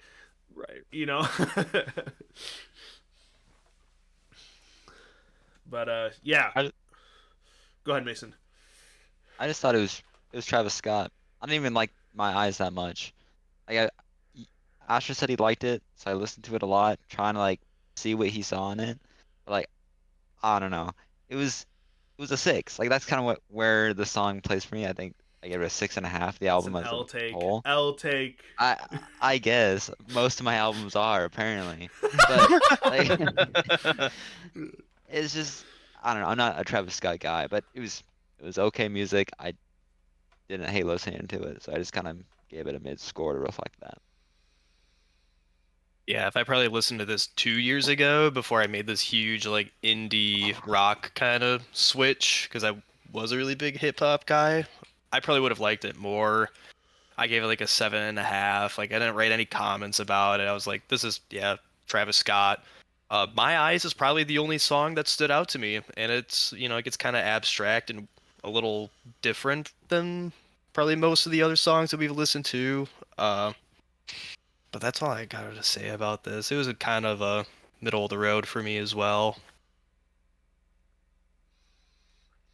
Fair enough. All right, so now we're getting into the top half of the list. So we've got Sunburn by Dominic Fike at number 13, Fountain Baby by Amare at number 12, and Sweet Justice by K Maidza. I think that's how you say it anyway. Number 11. So Sunburn, that's your pick, Joe. Do you want to talk about that one a little bit? Yeah, so this one, I think I found it like the day it came out because I happened to open up Spotify and it's like, oh, Dominic Fike dropped an album. And I like some Dominic Fike. And for me, the reason I included this in my top five, just because it was like, this is my summer album. Like, I listen to it and it just feels good. Everything's kind of happy. I can kind of like, you know, dance a little bit in my apartment or in the car ride. It's just fun, lighthearted. It's just yeah, that's about it. It was my summer listen. I couldn't really find any other reason to not include it. Oh, totally ditto to that because I had never heard of Dominic Fike other than the fact that he was in Euphoria. Joe Mhm. suggested I listen to this kind of in the summer, and yeah, like I don't think any of the songs on it were like top songs of the year or my favorite songs of all time or anything, but it was just a really fun summer listen. So Yeah. solid vibe. Those are Hmm. my exact thoughts too. Just really fun, makes you feel good, dance in the car. Like that's what I do. My ex like this, or like Dominic likes that, like subtracted like 4 points, but no. No, okay. First of all, I will say Joe, you had like the most consistent list of like in terms of sound. Like I really respect like your kind of diligence to like you're just really invested in genre music, and I no I like Dominic like as much as the next person. It, I mean I not to sound like a broken record, but like same thing. It's just it was fun. It feels fresh. It feels like listen to it. It feels like the sun's shining a little brighter outside. But I like Dominic Fike, or I've liked his stuff in the past. For me, this is like a quintessential 5 out of 10. Like there was nothing about this album that I like particularly liked. There's nothing about this album that I particularly disliked. I actually don't really have any thoughts on this album whatsoever. It was fine. Mm-hmm. So we'll leave it at that. Fountain Baby Yeah. by MRA. let's go. Ethan, yeah, this album was awesome, dude. Yeah, so actually I remember getting into this album uh like when I came back from Africa, I started listening to like more like Afro pop, like Afro beats and stuff like that. And I was also like getting like a little more into like the more Hispanic side of music just for fun. But um man, I'm like blanking. I'm trying to no, I the song that I was introduced to originally was Reckless and Sweet. It was Reckless and Sweet and Co-Star. And really like them. I think that she had a really good sound to start the album off with. Angels into Bed is a beautiful song, but again, I feel like she kind of suffers for like the last quarter of the album. Just just she's deflated. I don't know what happened. She just like was unable to like maintain her sound, and it was a little disappointing. But So I don't know. The first 3 quarters like were like strong enough for me. She's like when she started getting like kind of like a little more the punk sound, all of a sudden I was like, what the fuck are you doing? Like I don't want to hear this. I was really disappointed with that. And what You're was talking that song about where she's like, sex, violence, suicide. oh my dude, yep, like the whole I album. like that one. The whole And and album Come is Home to God. no, dude. The whole album is produced so good. It's so flowy and vibey, and then the second half of Sex, Violence, and Suicide is like it just sounds Mhm. bad, dude. I don't know what the Mhm. fuck the producers were doing. I know. I got to that song. I was like, oh man, I'm gonna add this to my liked. And then I got to that second half. I'm like, never mind. Fuck this. But okay, dude, Dude, that's- I got my complaint out of the way. I'm gonna come out for this. I rated this album higher than Ethan did. This album is so fucking weird, but it's so like there's nothing else on this list, nothing else from the year that sounded like this. The production is phenomenal. It's just out of this world fucking good. The beats are just you just want to shake your ass, shake your tits. It's fucking awesome.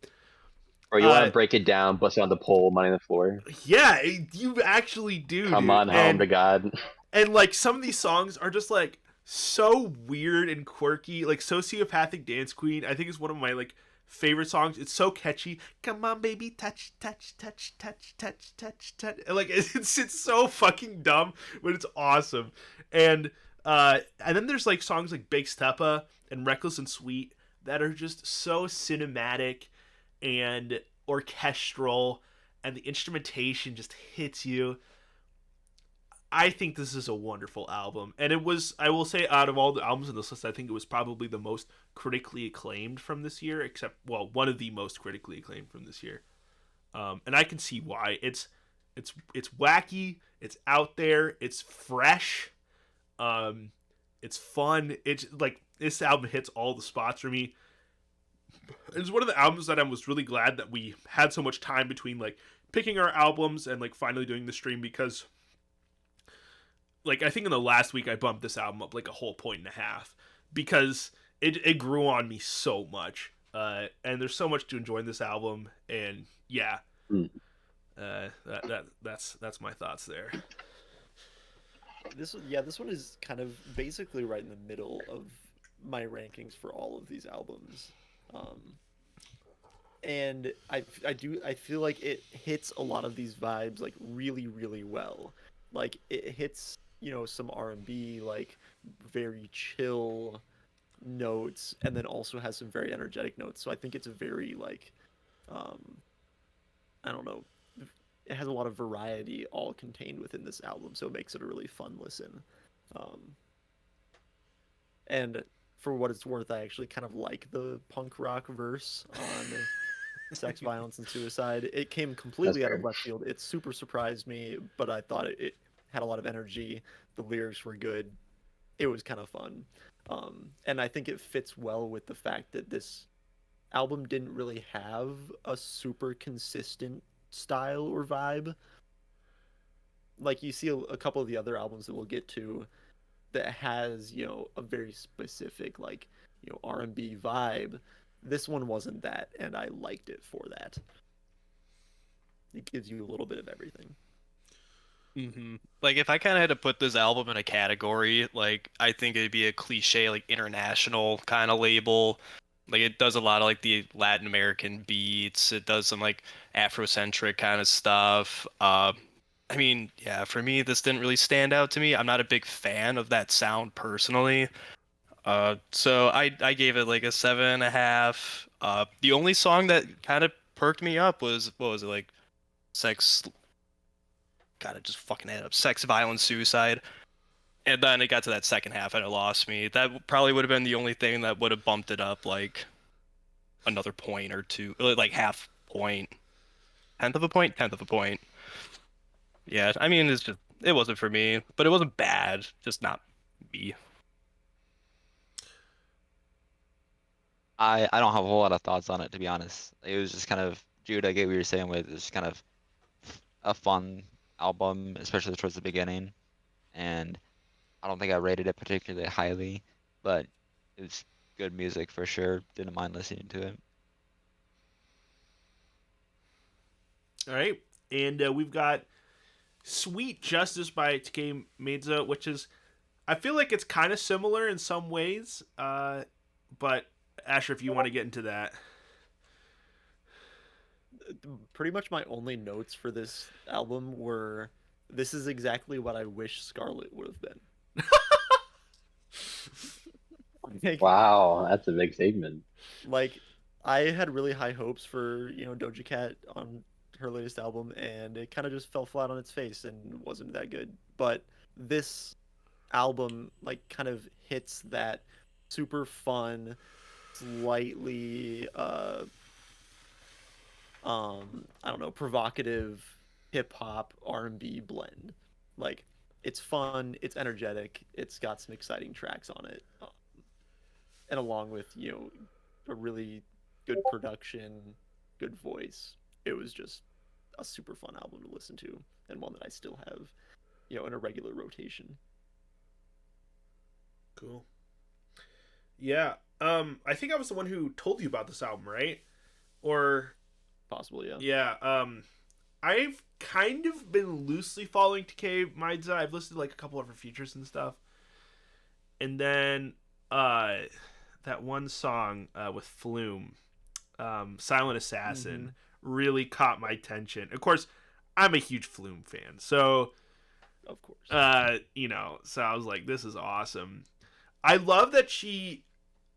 I get what you're saying about the Doja Cat thing, because like I think that's something that Doja Cat really tries to do. Is she has like a foot in R&B and a foot in hip hop. I think that's something that Takei really excels in, where she's able to switch back and forth so fluidly. She has so many different sounds in this album. The production, again, really fantastic. At the end of the day, I wasn't like the most impressed with this album, just because it doesn't flow like amazingly for me. Um, and she's kind of all over the place, but I think it is really saved by just Takei's raw talent and how good the production is on this album.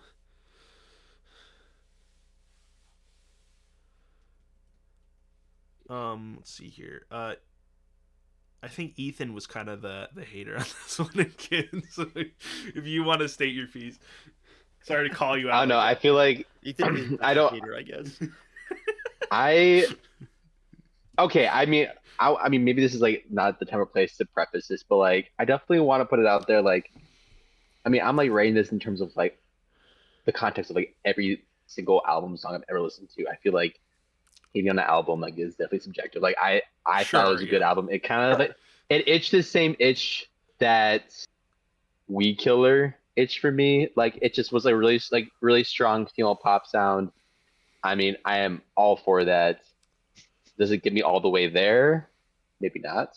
But um it's one of those albums that kind of like it makes you feel like a bad bitch a little bit. Like, I feel like I need to like get like super long acrylic nails done and just like go around and talk shit about people. I don't know, but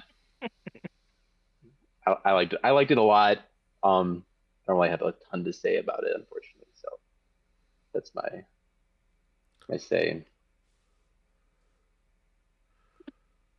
Yeah, I don't know why I rated this so high. I literally am blanking so fucking hard on this album right now. I can't think of a single thing to say about this, but I guess it might have been one of the earlier listens, honestly. Yeah, I Yeah, got nothing to say. I'm the same way. They good sound. I enjoy listening to it in the car. There just wasn't any particular songs I just like really loved and listened to over and over again. It's just I could put it on, go to work, and it was chill. Yeah, no, I even as my album, and I rated it pretty high. I think it was my fourth favorite. Unlike some of the other albums that we've already discussed, where there's certain songs that are just great to listen to, this is one of the albums where I just start it from the beginning and listen to the whole thing. I don't go and pick a certain song and listen to it, because yeah, I don't think there are any like standout songs. It's just yeah, a good listen. All right. Well, if you guys want to take like 2 minutes, I gotta piss so fucking bad. So I'll be right back. The Pissinator. We're about to get into some fun stuff. I'm excited for this. Oh yeah, we're getting into the top 10 now, so Yeah. Man, we're about to get we're about, I want to there's gonna be know some what there's gonna be some controversial takes. I feel like will is there. I feel like as we've gone up, like there's less controversial takes. Yeah, I think we're all very agreement on the middle of the road stuff right I think now. there's going to be one controversial take. I Is think it you guys yeah. the are just one that gonna. I did? Well, I think what ends up happening is almost kind of like this, like 3/4 of the way in the list. It's like when you're trying to rate stuff like between like 5 to 8. I feel like that's when you start getting like very passive takes where it's like, yeah, it was like really solid. Don't have a lot to say about it. Like, it was good enough. Like, it's more fun when the album's like rated like 2 out of 10, where it's like it's so bad. It itches that itch of like it's like so bad it's kind of interesting. Like Saved, I almost like started rated. I rated it higher just because of how much we like shat on it. I was like, wait, you know what? Like, I feel like The pity points. a bit the creative shitting pity points. I, Dude, I honestly, it would have been way lower for me if I didn't know anything about the album. That was the only thing that saved it for me was I knew what it was going for and I could appreciate it for that, but outside of that, I'm not gonna fucking listen to it on my own. Oh, god damn it, I just broke my watch. yo, what? Dude, My that's watch, not. the thing that holds time. Oh, dude, it holds all the time. Holy All shit! the time, yeah.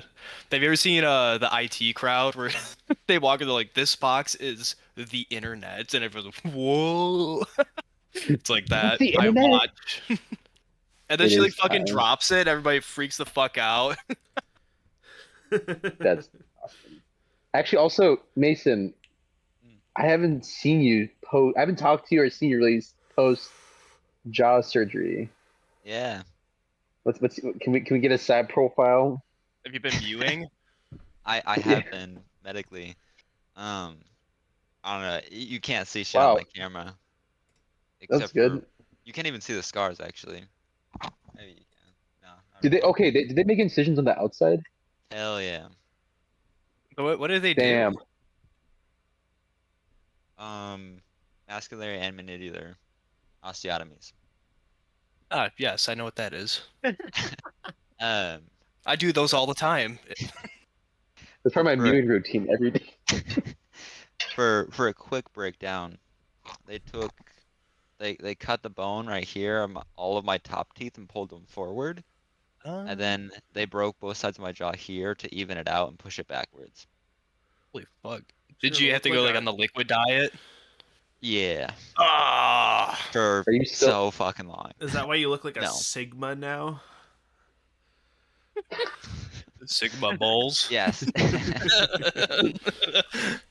All right, if you guys are ready, we'll That's jump into oh, well, the that's good. top 10 here. All right. Woo! Top 10, baby. This is the good stuff. This is the Creme de la the creme. dope stuff. All right, so starting off strong, we've got Off the Grid Deluxe by Yacht Club at number 10. Red Moon Venus by Caliuchis at number 9. And Yard by Slowpoke at number 8. So Joe, if you want to start with Off the Grid Deluxe. Yeah, off the grid. This one I cheated. This off the grid came out in 2022, but then he happened to release a deluxe album in 2023. I'm like, you guys have to listen to this motherfucker because he's just so good. He nails bedroom pop. I bought it on vinyl. It's so good. I got it. Just such a solid, chill listen. Yeah, I just love this. Where I found it, not a fucking clue. It's been way too long. But I just love Yacht Club. Like he has albums with just covers and of a bunch of random songs. Just a great artist. I love his sound. Dude, the hooks and riffs on this thing are unforgettable. I mean, there's some low points in the album, but like some of these songs I just cannot get out of my head. They're so catchy, they're so fun.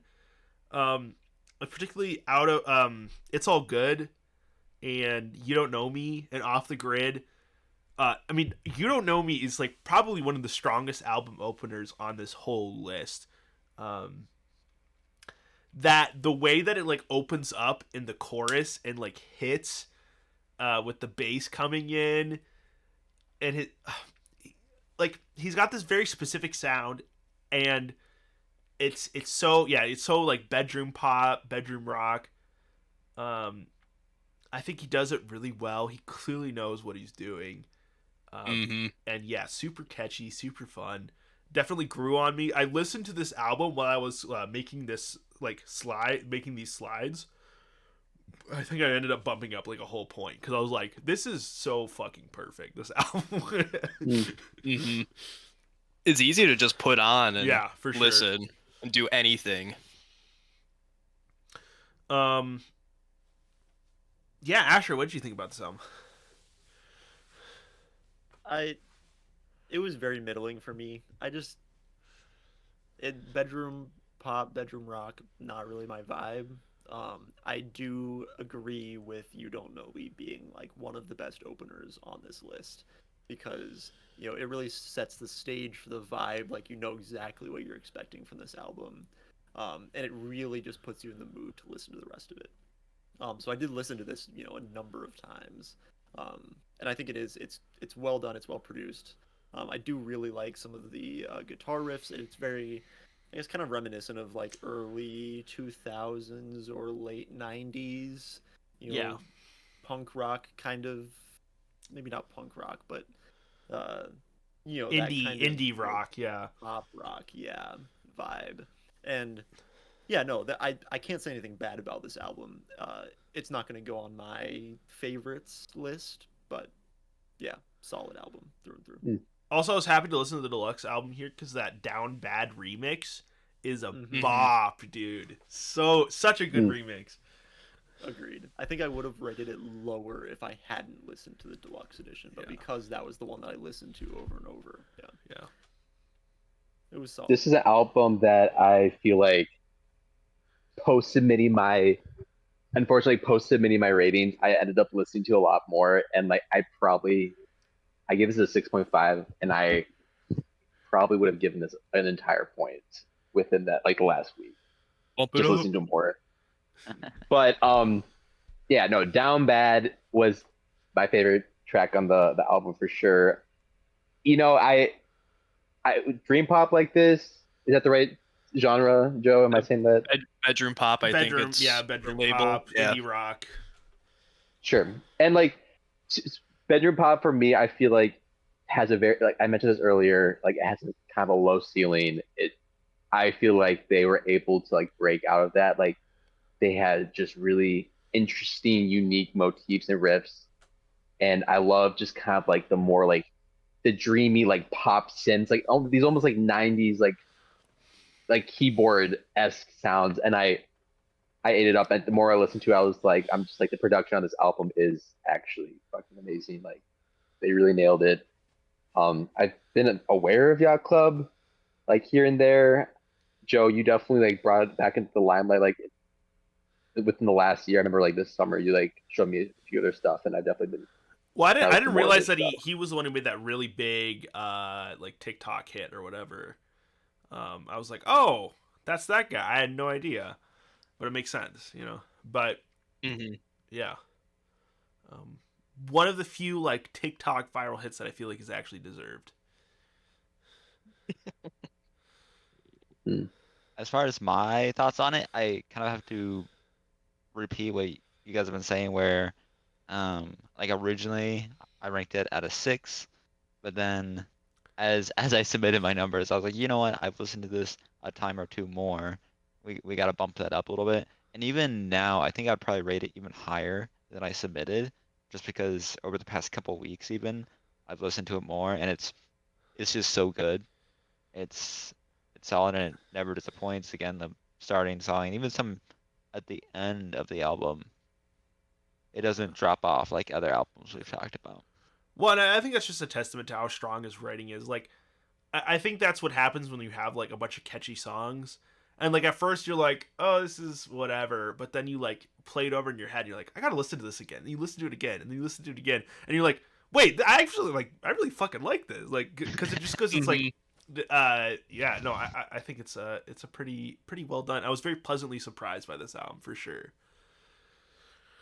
Also, the album cover. The more I looked, when I first saw the album cover, and I feel like album covers unfortunately are not talked about enough. But like when I first saw it, it just kind of looked like a cheesy like lo-fi art. I'm like, whatever, like this is kind of stupid. But the more I look at it, it like it's become more interesting. It's a very eerie picture. Like you have the moonlight coming in, this like water glass is like left behind. The phone's charging. This guy's like nowhere to be found. It's so I don't immediately know. recognizable. Like hmm like Yeah, you see exactly. it, and you just I get the love it. vibe immediately. Yeah. Yeah, Oh Yep. god, yeah. like the color science is worth noting too. Like the way Mm. that like he uses like the different tones of green and yellow, like to show moonlight, even if it's not obvious that that's what that is. Like it's Mm. pretty neat. Mm. I just like how the Absolutely fair. plant's not in the light. It's in the dark part of the room. That's what Well, I'm fuck the focusing phone, on. I guess. The phone's not in the light Fucking either, but dumbass whatever. doesn't know how to Well, the grow a phone doesn't Phone plant. need doesn't fucking light photo, to survive, Joe. Okay, what about the nightstand next to it? There's only one of them. the iPhone There's 16 only a can one nightstand photosynthesize. He's here. a single guy. Bro, this guy's Two line stand. homie's off the grid and doesn't even know how to grow a plant. Like that's This dude is Yeah, if you not guys surviving the ever, homesteading era. if you guys want to listen to this on the record player, I have it. It's so good. Dude, I'd 100% be down. Definitely will take you up on that. can we cuddle and listen to Yacht Club, Joe? Yeah, dude. Why do you think it's called Or have you? bedroom pop? Alrighty, Well, Red yup. Moon in Venus. Wait, is that like an astrology reference? Anyway, It- Yes. It's a red. It's Theology. Caliuchis. red flag. Banger of an album here. Ethan, you want to go ahead and introduce it? I just want to say right now, what is up with like these women and like disfiguring themselves under album covers? Like, I don't understand this trend. It's Bjork. It's Bjork started it all, and now these But women it's like can't stop. it's the women specifically, but Yeah, because Bjork's a Callie woman, dude. Uchis, I just want obviously like regardless of what song she's singing, she just has an amazing voice. Like it's haunting, it's like angelic, it it's very grounding. This is an album. I feel like I mean, I know we've like played this album a lot of like parties, and it's just like we just end up like playing the whole thing like over and over again. It's kind of like what Astro had mentioned before. It's one of those albums where like you put on, I feel like I just end up listening to the whole thing. Like In My Garden is an amazing opener, and obviously it finishes off super well with Moonlight and Happy Now. I'm a bigger fan of her most recent project, and So good. Isolation is another album that I think is better than this one, but again, she just is a wonderful artist. Yeah, dude. And her being bilingual really helps or out a lot. Adds a Orquídeas or lot to it. whatever, her latest one, is probably going to end up on next year's list. Let's be honest. But yeah, this Switching one between Spanish and English really in that good album. too. I like, think I came out harder for this album. Another one of your albums that I came out really hard for. I ignored it when it came out early in the year. I heard some talk about it, and I never really got around to it until you put it on this list. Dude, some of the sexiest songs the universe has ever witnessed are on this album. It gets you in the fucking mood, and it's angelic, it's For what, Jude? graceful, it's blissful. This album is just definitely in my top 10 for the year, and I think. And I don't know. I feel like at this point, Caliuchis can really do no wrong. She's on a hot streak. Although I guess she is pregnant now, so she might take a break from releasing albums. So I guess we'll see. That's fucked up. Why would she do that? Get pregnant? No, I mean I'll ditto that. Like her voice is just absolutely beautiful. Like just every song is just, wonderful to listen to, and yeah, you just can't say anything bad about this album. It's just it's a great listen. It's just super easy on the ears. Yeah. I kind of feel bad for my rating because I gave it like one listen through or maybe two, and then slapped a 6 on it, and I should have gone back to edit that because I'm literally a spoiler here. It could have gone top 5, because I really do enjoy it. I like her newest project that I cannot pronounce, like that, very good too. Like I'm gonna repeat everything that you guys have said with just a great voice. But Yeah. definitely should have gone higher. Yeah, I feel you on that. I gave it a 7.9, and I was just thinking about the album. Like, Kali Uchis has just got a beautiful voice. Like, just feminine incarnate right there is just beautiful. I love it. God, I wish I could go back and change my score now because I just love her voice. Like, everything that she does is just so good, and I think I kind of stiffed her on it. Not gonna lie. Oh, I stiffed her, bro. Stop. Stop. That's your baby, bro. Oh. Oh man, yeah, no. The highlights, like I wish She got my top 5, bro. That's all I'm saying. Okay.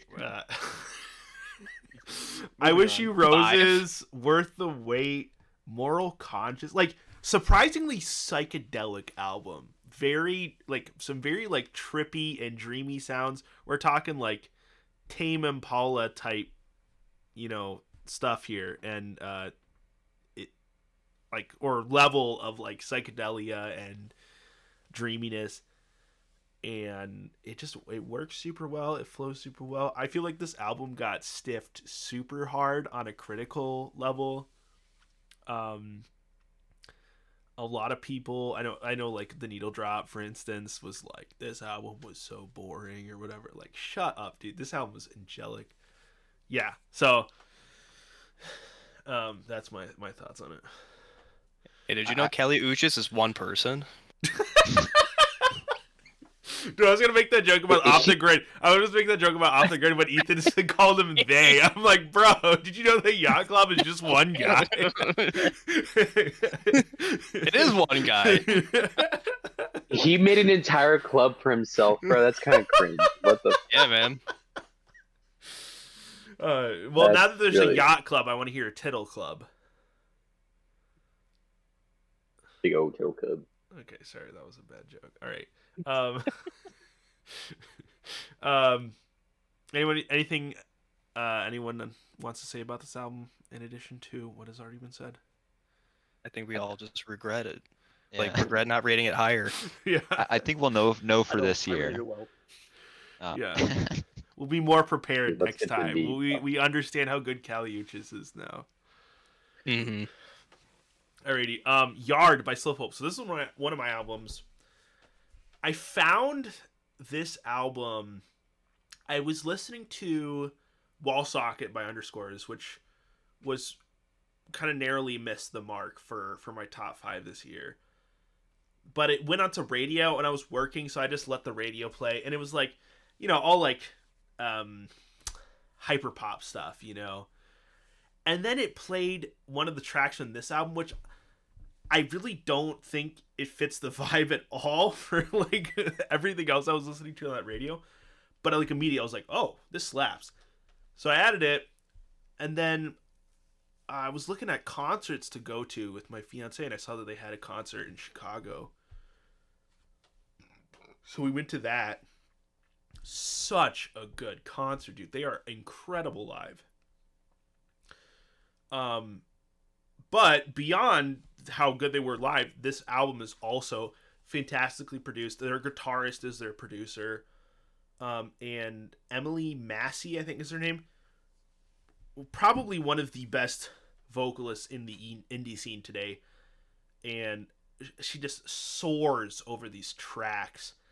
Gorgeous voice, amazing delivery, no autotune needed. And some tracks here that I feel like are personal, but also not so hyper specific that they're not relatable. A lot of like very relatable and understandable emotions throughout this thing. And it's well produced. There's a lot of different instruments. There's slide guitar and there's banjo and there's piano but it's not too ambitious. It stays within its lane. It's really cohesive. Definitely one of my favorite albums this year, without a doubt, and my most listened to album, except for one that we'll get to. But yeah, I just had this on repeat for like the last 3 months. It's so good. For me, yeah. No, you go. Yeah. You go. Yeah, I'm a little disappointed I didn't put this one higher. I actually wish this was in my 3. Looking back, this is one of those albums where it is such a mature sound. I feel like each song really feels like it takes its time to express itself musically. Like it doesn't feel like it's a rushed experience. It just feels like when each song comes on, it's like you are just like it just sits you down and like makes you like really like kind of experience it all. And like it's a very emotional album. It's a lot of like nostalgic nuances to it. Mud and Broadway were definitely my favorite songs. Yard is lyrically kind of simple, but it's just this song that's like it's like a mix of like this like sentimental nostalgia, but also like just regretful mourning flavors to it. I'm definitely really glad I got shown this album or this group in general, Slowpoke. But like, I'm really glad I got shown them. Like, again, just feels like a very mature sound. Her voice is it's hard. It feels so simple. It's kind of like, it's something like super distinct about it, but it's very subtle, and she doesn't seem like she's trying too hard with anything that she does. But like, yeah, really, really enjoyed this project a lot. Mm-hmm. And also, Yeah. Madison, well, they're in Chicago now, but they were formed in Madison, so gotta represent Wisconsin. Midwest, Let's go. Yeah, dude. Like, Oh yeah, brother. I don't know. Yeah, there's something special about this album. For me, it kind of fits probably for me like Tini Pa Satasuta did for you, Joe, where it's like Mm-hmm. it's propelled so hard by the vibe, and it just puts me in a good mood every time. I think it's funny that you say that because that's literally the only comment that I have on here for this album is more my speed. I like the vibe. And to be fair, I got done with Break-ins, JPEG Mafia, and then Saved, and then I listened to this. I was like, oh my fucking god! Finally, something that I like. And those were all like albums that I didn't rate very well. Actually, the JPEG Mafia one I rated pretty well. But the other two, I was like, fuck me, I couldn't do it. So like when I got to this, I rated it at a probably a mark that I thought would hold true, but I kind of fucked up. I should have listened to all these another round and adjusted scores because I kind of adjusted score as I was listening versus like going through everything again. But yeah, I love the vibe of the album. I need to listen to it again because I do remember liking this one a lot. Yeah. This is kind of interesting because this album, I thought I was pretty critical of, but I guess I rated it technically higher than the average here. But it wasn't particularly my vibe. The things that stood out to me, were like you said, the guitarist has some amazing riffs. Like you can tell, I didn't know that he is the producer, but that makes complete sense knowing that now. Like the guitar tends to be kind of, front and center when he's doing a solo in a way that, isn't super common. But then like yeah, the vocals are just this really nice, like soothing, airy sound. And I really like that. I kind of got lost in the middle of the album and kind of everything after Cramps until I think Worm. The middle of the album is pretty forgettable to me. I wasn't actually a big fan of the title song Yard. Um, It's a weird title song, right? Like it's such an Yeah. understated song. It's very understated and it does tell a story, but I think it was kind of uninteresting. And that's kind of where I got lost when listening Sure. to this album. And it is one of the ones that I listened to the least number of times. It's probably less than 5 times that I listened to this album. And like you said, like the vocals is beautiful. The guitar is very, very good. Just wasn't my cup of tea during the middle of the album. That's pretty much my only complaint. Oh yeah, and I should clarify that the lead guitarist is producer, but Emily Massey also plays guitar. I think she takes a couple of the solos, notably on Slug. She plays the solo on that song. So But and good to she's a have good guitarist guitarist as well. and Yeah, producer. yeah. Yeah. So I'll and have to kind of yeah, Mason, you were the hater on this song for once, yeah or on this album, I should say. yeah and that's mostly just because it wasn't my vibe, which is kind of interesting because usually I don't know, like solar albums I don't know, I guess not really. It's too slow. If I listen to it on the wrong day, then it just makes me sad because it's slow, not because of the content. And I rated it early enough. Like I felt like my music, like how I look at music, has changed drastically in just like this era of when I'm like critiquing different albums that I haven't listened to a ton. So I didn't really pick up on um like the quality of the music itself until some re-listens after I submitted scores. Um, and it just kind of like actually not my cup of tea. So I didn't have like yeah, I really like this one song or this vibe. So it kind of tanked in my scores. Sure. Yeah, and that's fair. It's kind of an understated album. It is pretty contemplative at points, especially like Karina Phone, and Yard and Fishes. I think seeing it live helped this album a lot for me.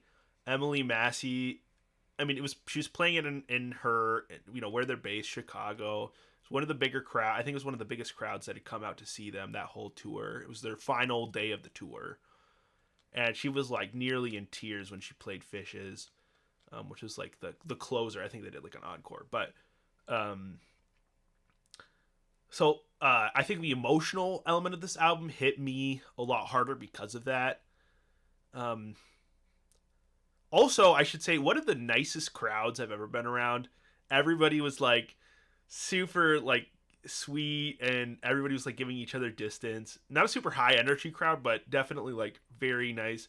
And I took my fiance there with me, and that was like her first rock concert. I think it was a really nice first concert because it wasn't like super aggressive or in your face.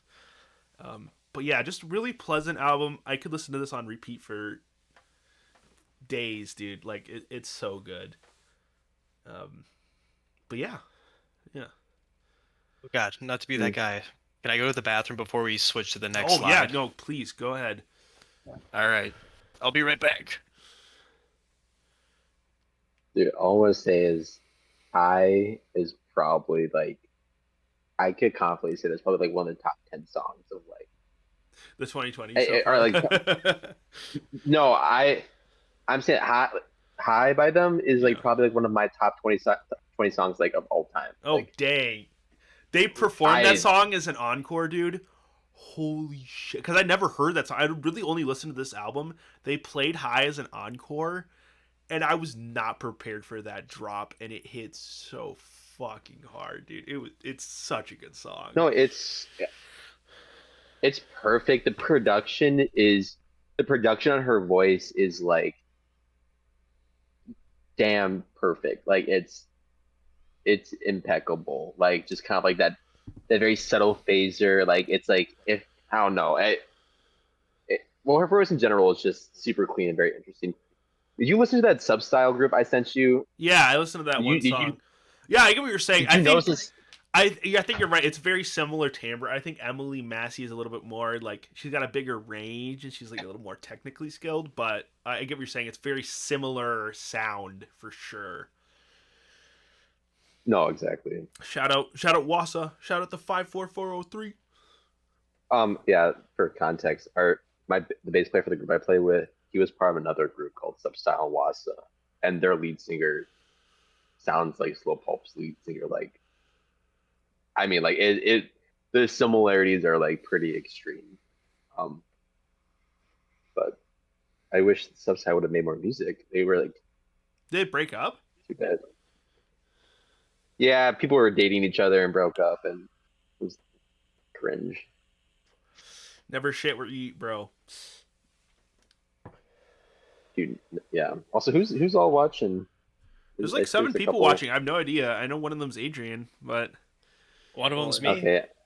oh yeah, well I guess we got 5, and then one of them's Adrian, and one of them's probably Paulina, so that would be the 7. Yeah. Well, I think so Hey. Addison is here, and I think Drew and Alicia just showed up, so they're all upstairs watching.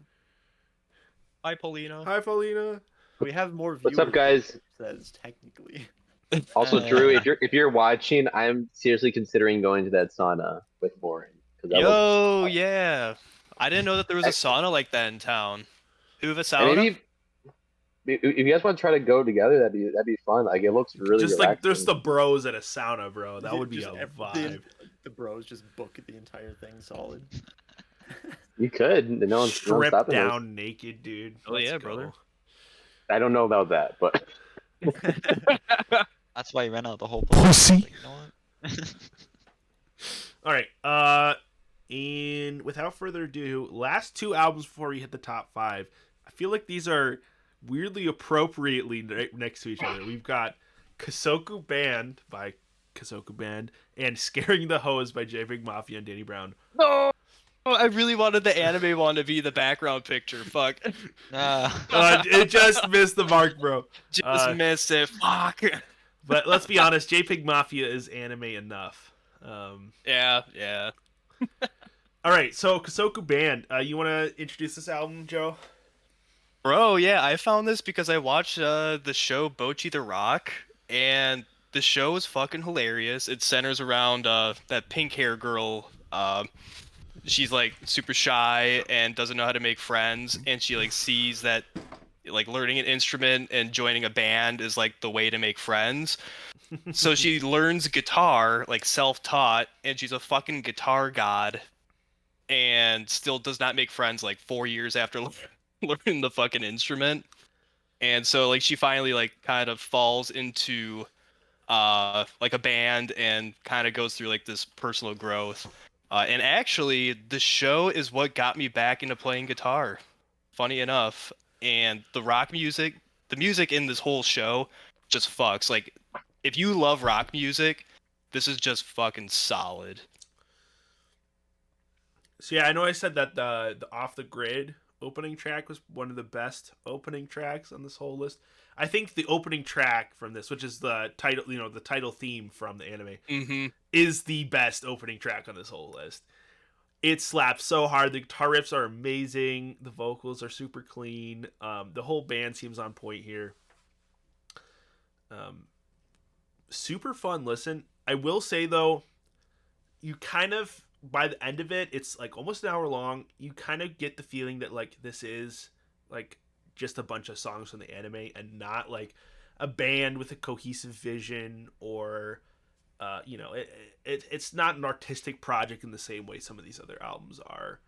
So Right. it did get a little old or samey for me by the end of the album, but some of these tracks really stand out to me, and the musicianship of these guys, these studio musicians who are the real band behind the virtual band, obviously super talented musicians. I mean, the guitarists in particular, they went all out.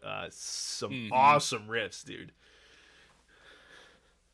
Yeah, I definitely like the first half way more than the last half. And it is just literally the soundtrack of the show, and they're making the music as the show goes on. So like that seems, appropriate. I'm honestly really glad this made it on here because I haven't watched Bocchi the Rock, but I really, really enjoyed this album. And I'm glad they made it on here because you do see a lot of these like studio musicians, working for, a movie studio or an animation studio or whatever, where they're really, really talented guys that, don't have like the charisma to perform live or, don't have the songwriting talent to, create their own like storytelling or whatever. But being able to, build this, perfect thematic, experience around, this show is a really cool talent, and I really enjoyed this album, front to back. And they did just drop a live album too, and you can definitely see that like yeah they have it. These musicians are out of this world brilliant. Yeah, and Fully like depend. Jude said, like you see some of these like soundtrack albums. Like I really like the soundtrack from uh, Suzume this year, and it had some like really standout tracks, but it wasn't like something I could really put on this list because you get into that, it turns into a lot of just ambient stuff, or you kind of lose the plot, 3/4 of the way through, where it's not really interesting. It seems too glued to the media that it's attached to, where this actually kind of worked as a standalone thing. Exactly. So yeah, I think this really deserves, its spot among, the best of this year. Yeah, I gave this. I think I gave this a 6.8, and I didn't have like anything against it by any means. I think it was really fun. I haven't seen the anime, so I think it's definitely one of those things where I want to probably revisit this album a lot more. I definitely listening to it. I did really enjoy it. It was fun, and I can imagine that just experiencing the music through the show probably is a lot more satisfying. Mm-hmm.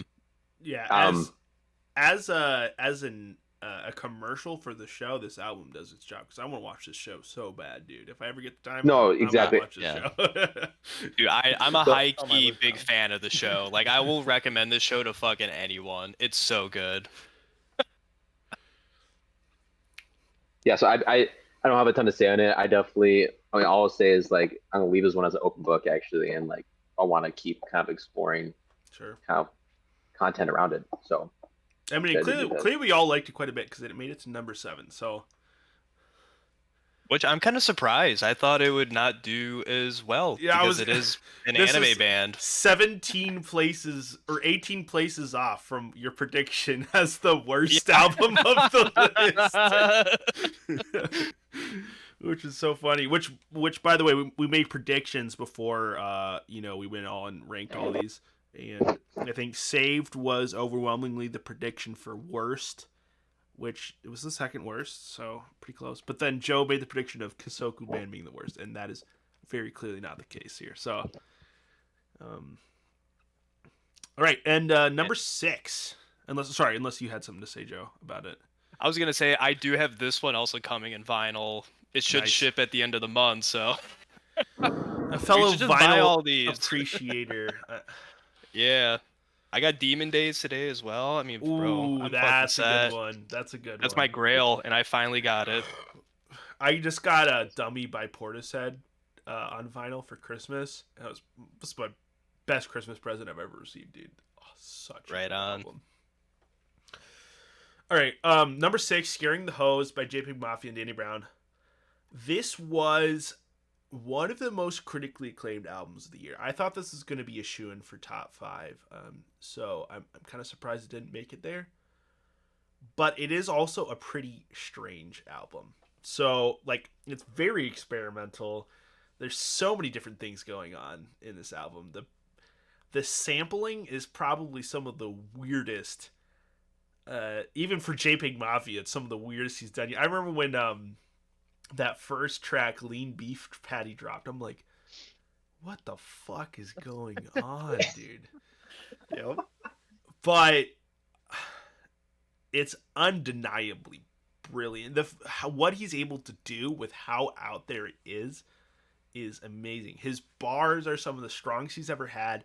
Like, some of these tracks are some of the hardest he's ever had. Danny Brown brings his A game every fucking track. And the Redville feature is really good too. I think there's a reason why this ended up like on the top of a lot of people's lists this year, just because it's just so out there, but it's also so good. And I've been a big fan of JPEG Mafia for a while. I saw JPEG Mafia open for Suicide Boys at Grade A. Was that last year? No, Yeah. Before. 2023? No, it was. Oh, it was 2022. You're right. Yeah. 2022. JPEG Mafia, in the Grade A lineup. And I remember he came out, and I didn't see him at first because there was no music going on. The crowd was still like, all getting in there. Outdoors at in Somerset, and I think it was probably like a crowd of like 10,000 or so. It was a huge crowd. And then he like kind of stands at the edge of the stage, and he's just staring with those like big eyes of his, just like out of the crowd, and he's just standing there for like 2 minutes. Totally silent. And then he goes to his laptop and just hits the space bar, and he plays fucking what's that one song? Fuck, I can't remember what it was, but the one that goes oink, oink, oink, oink. It's like one of his like weird ass experimental tracks from From LP, right? No, before that even. It's the one that like 1539 North Calvert is from. Oh, he played Baby I'm Bleeding from Veteran. And it's such a weird track, and I'm like, no way this dude's playing this. And I turn around, and I see every single person in that 10,000 person crowd going, oink, oink, oink. And it just went so hard. And it's just like him up there with he is his own DJ. He's just got his laptop up there. His performance was riveting. He has got it at every sense of the word. Like, he's got so much energy. His production is completely individual and out there, and he's a really fucking good rapper to boot. So yeah, I just can't talk enough good about JPEG Mafia. Of course, Danny Brown is one of the greats of this generation as well. So yeah. Plus, this guy's got a weird ass background. Like, homie toured in Iraq. Yeah, that's true. Like, he was in the Air Force. Was he in the Air Force or Marine? I think he was in the Air Force, which Air Force. he's been cited to have lied. Like, he like told people he got a master's degree in journalism, which completely lies. Like, actually, I just like did like obvious journalism while I was in Japan. But no, okay, this album I definitely like. I took a little while to come around. I like definitely started to have a lot more fun with it. You listen through. Ironically, the first time I listened to it, I was listening to it, and I towards the end of the album, like, you know what, this kind of sounds like it's giving me Run the Jewel vibes. And I looked at the song, and it was Run the Jewel. I'm like, I'm glad my meter's like locked in. But dude, Fentanyl Tester is probably like it's not the most. it's not the most serious song, but like it's fun. I have to do a little bit of like stretching and kind of like bending over myself to like really like listen to this album. Like it's a little bit of a harder listen sometimes, but like, once I get into it, I have fun. Um, there's a lot of aspects, like technically, like in production wise, like, it's not the most listenable at all times. It's kind of hard Yeah, to get. This one was an interesting one for me because I've been a JPEG Mafia fan since probably like 2018, 2019. Like, love pretty much all of his projects. And even so, like this particular album, like it probably took maybe 5 or 6 listens of the entire album to really get into it and start enjoying it. And now it's probably one of my favorite albums on the list, and I probably would have adjusted it higher, but because I decided not to because of that kind of initial like it's a weird album. It's so experimental. It's so out there. It's funny to listen to, but it's just completely ridiculous. But I think it is, one of JPEG Mafia's, best works. And the Danny Brown, combo of him and JPEG Mafia is just ridiculously fun. I think they mesh super well with that kind of ridiculous experimental hip hop vibe. So yeah, super great album in my opinion. Yeah, I feel like everything that everybody said about the Break-Ins album, Hypochondriac, being experimental, I feel like this is the album that nailed that like experimental like kind of itch for me. It was just super good. I love the instrumentals, like the mix of synths and real instruments and the percussion. Like I feel like throughout the whole album were very interesting. There's a lot of variety and it gets a little weird, but like this album just kind of did that for me. I don't know. I honestly probably could have adjusted this a little bit higher as well. With this one for me, I think I didn't listen to it enough because I did not like it. It was weird. It didn't hit. It was like, no. And I've never heard of JPEG Mafia before, but I know like standard to base it off of. I did listen to it multiple times, but just not a whole lot, and it's been a while. Just didn't hit, and I probably took it out of the top 5 with my rating. I I think that's completely valid. Like I think that's a good take because without, having experience with JPEG Mafia and kind of like knowing what to expect, this album is just ridiculous. Like going into it, it just makes no sense. Yeah, no, at like all. Fentanyl Tester is one of the most unhinged tracks I have ever heard, like bar none. I Right. can totally see like coming to that blind just being like, what? What the fuck is this? Yeah. It's kind of what I thought. Like, Right. okay.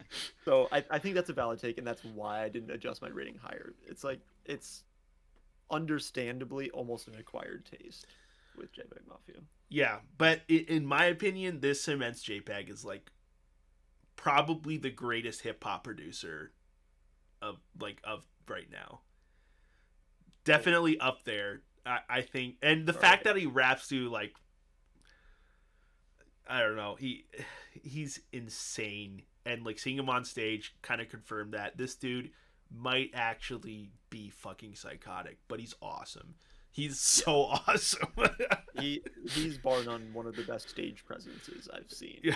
Probably second to Suicide Boys, and that's pretty much it. Definitely got some Kanye like just vibes going with him, and plus Kanye. You're kind of cutting out there, Ethan. I don't know if you're. Oh yeah, I know what's going on, man. Yeah, can you hear me? Yeah. Yep. Okay, I think they were turned up in my ear. I was saying that like he has some like kind of like that psychotic like Kanye energy, like just very chaotic. And I feel like there's definitely been some in the last couple of years. I feel like there definitely is some voids. There's some like voids in the music industry that have been left open, and we need some people to step up. And I feel like JPEG Mafia is Yeah, one of those guys too. I didn't want to say it, but since he said it, he might be this generation's Kanye in a weird way. I guess we'll see. But yeah, I mean he's yet to really break out into the mainstream. But I guess this album charted on the Billboard which is weird. That is 200. so weird. That is wild. That's Yeah. extremely strange. But a lot of buzz around this album, and I can definitely see why. It's, Alrighty. it's becoming like mainstream to get into the alternative.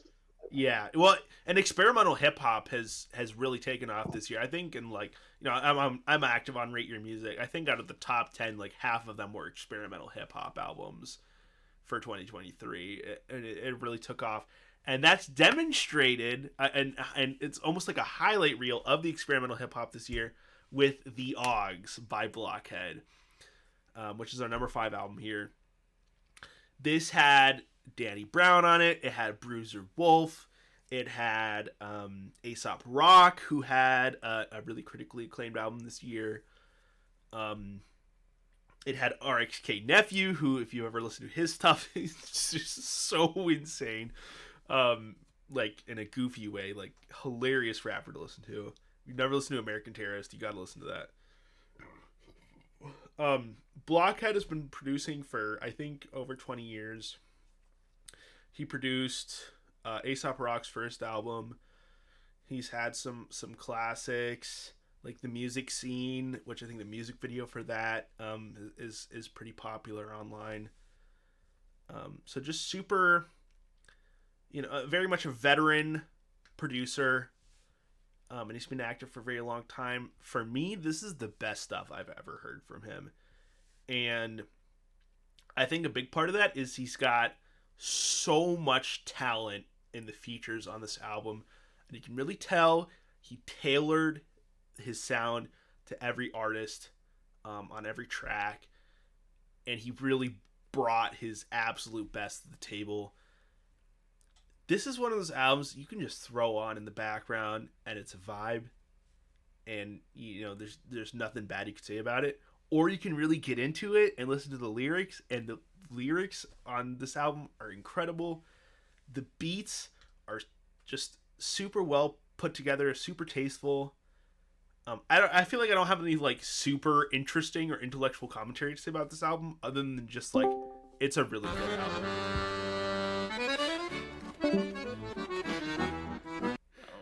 What the fuck was that? I chucked them out. What's that? It's one of my brothers. I think is server admin in here, so he's able to join the private chat. I'll make sure he doesn't again. Oh That's my funny, gosh. actually. That was like the perfect soundbite too. All right, yeah, but really good album, and I think everybody mostly agreed here.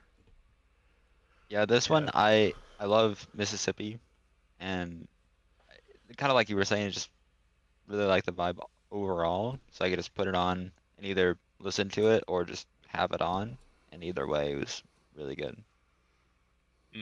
I probably listened to this one way too early in the chain in our playlist because I rated it close to The Yard because they were just both equal-ish in enjoyment.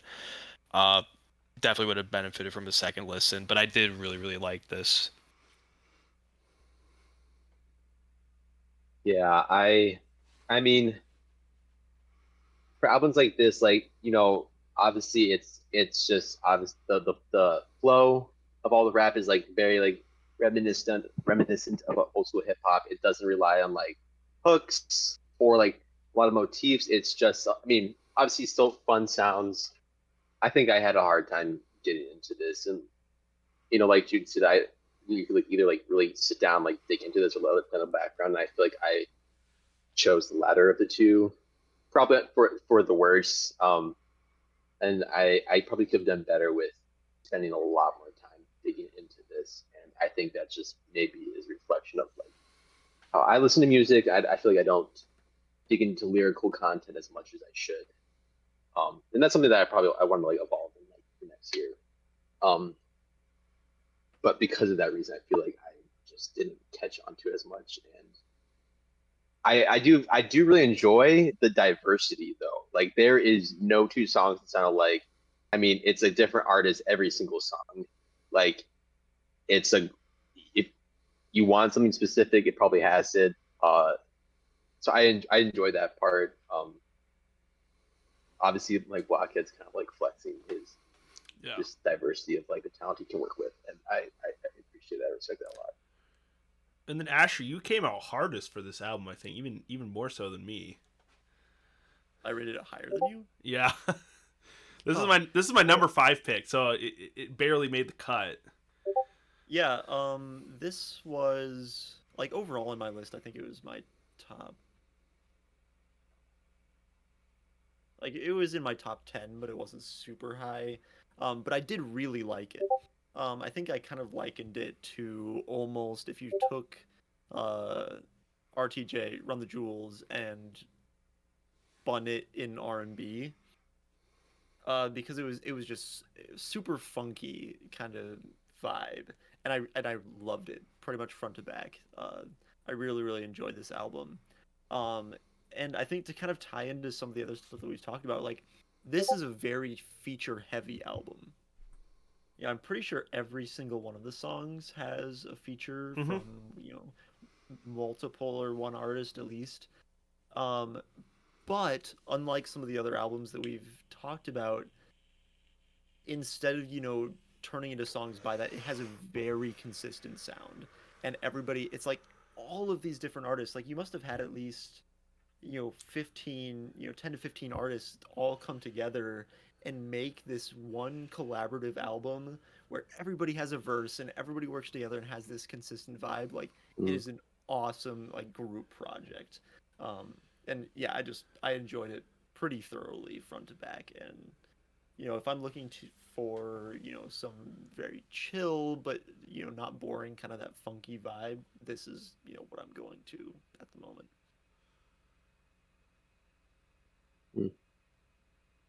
Yeah, I mean, like I said, it's just a high rate reel of the best that experimental hip hop has to offer this year. Yeah. The only thing it's missing is Peggy, JPEG Mafia, but because it had a Lucid on it, which they dropped an album this year that was super critically acclaimed. Sorry, Lucid and I'm blanking now. But Arm & Hammer, that duo project, Billy Woods. So it had on it. It had Danny Brown, and it had Bruiser Wolf, and it had RCA Nephew, and it had ASAP Rock, and you really feel like it's just this culmination of a scene that's been kind of boiling under the surface, uh,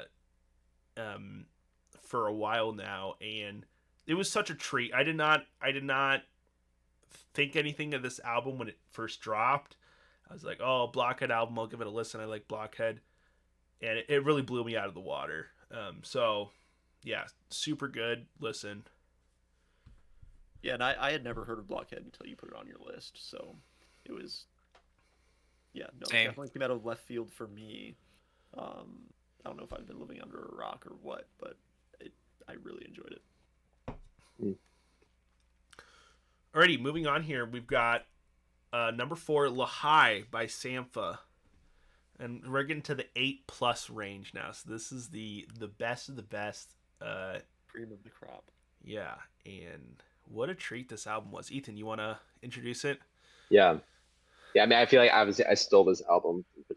Obviously, the next few albums like we go over is like these albums were like stolen from other people's lists. Like people's lists had to be adjusted for the fact that they couldn't choose.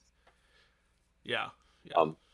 But yeah, with this album, I mean, I've really been into Sampha for the sake of like this man has been featuring with like the biggest names in hip hop and just like music in general. And like he just makes a song like gold.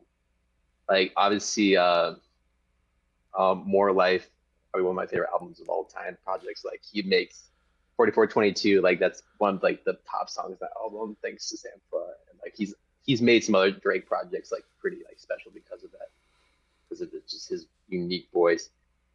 This album for me, I think popped out, and like in my mind, it was a lot cleaner when I first listened to it, and actually I think I lost some appreciation for it the more I listened to it. Obviously, I think lyrically and like just album flow wise, like it reflects his voice. It's very floaty. It's a lot of very abstract imagery that he kind of like portrays throughout the album, and it's just a very airy album. And I mean, his voice shines every second of it. Um, the flow of the album is really clean. I just think that the one thing it's missing is just it doesn't seem super grounded at times. I feel for me like it just lost some re-listenability, unfortunately, because of that. But overall, like, still a great project. Definitely one of the best albums of the year. Yeah, so this was my pick for top 5, and then Ethan stole it from me, which is totally okay, because I had plenty of other albums that were vying for top 5 this year. It definitely fell a little bit for me, like over the past few months too. When it first came out, it was just such a breath of fresh air. I think it's so positive. I feel like we've gotten a lot of albums, not just last year, but in general, where it's a very mixed or negative view on life and on facing your problems. And Sampha just comes in with this borderline spiritual kind of message, and he's got these analogies to Jonathan Livingston Seagull, which I need to read now that I'm aware of it. And just this idea of spreading your wings and flying free, and just feeling the winds of life blowing on your feathers. It's just so nice. And I think that's why it almost fell a little bit for me too, because it's a little too nice. It's a little too feathery. Mhm. But still, like, that's not to say that this is not a great album, because it is. It's one of the best of the year. And Sampha is a cheat code. Like, he hasn't released an album, I think, in like 5-6 years or something like that prior to this. And he's just been showing up on all these features. Every feature he shows up on, I mean, we talked about My Eyes earlier. Sampha's verse on that is killer. You talk about 4422. That's a Sampha song on a Drake album, and it's just so dreamy and wonderful. Every time he shows up, he's welcome, and he steals the song, but in a good way. Like he's just a very welcome presence anywhere he shows up. And man, I really love what he does. In terms of like some of the busier and almost more like experimental percussion that he has, while still keeping it very accessible and pleasant to listen to. And yeah, he killed it on this album, dude.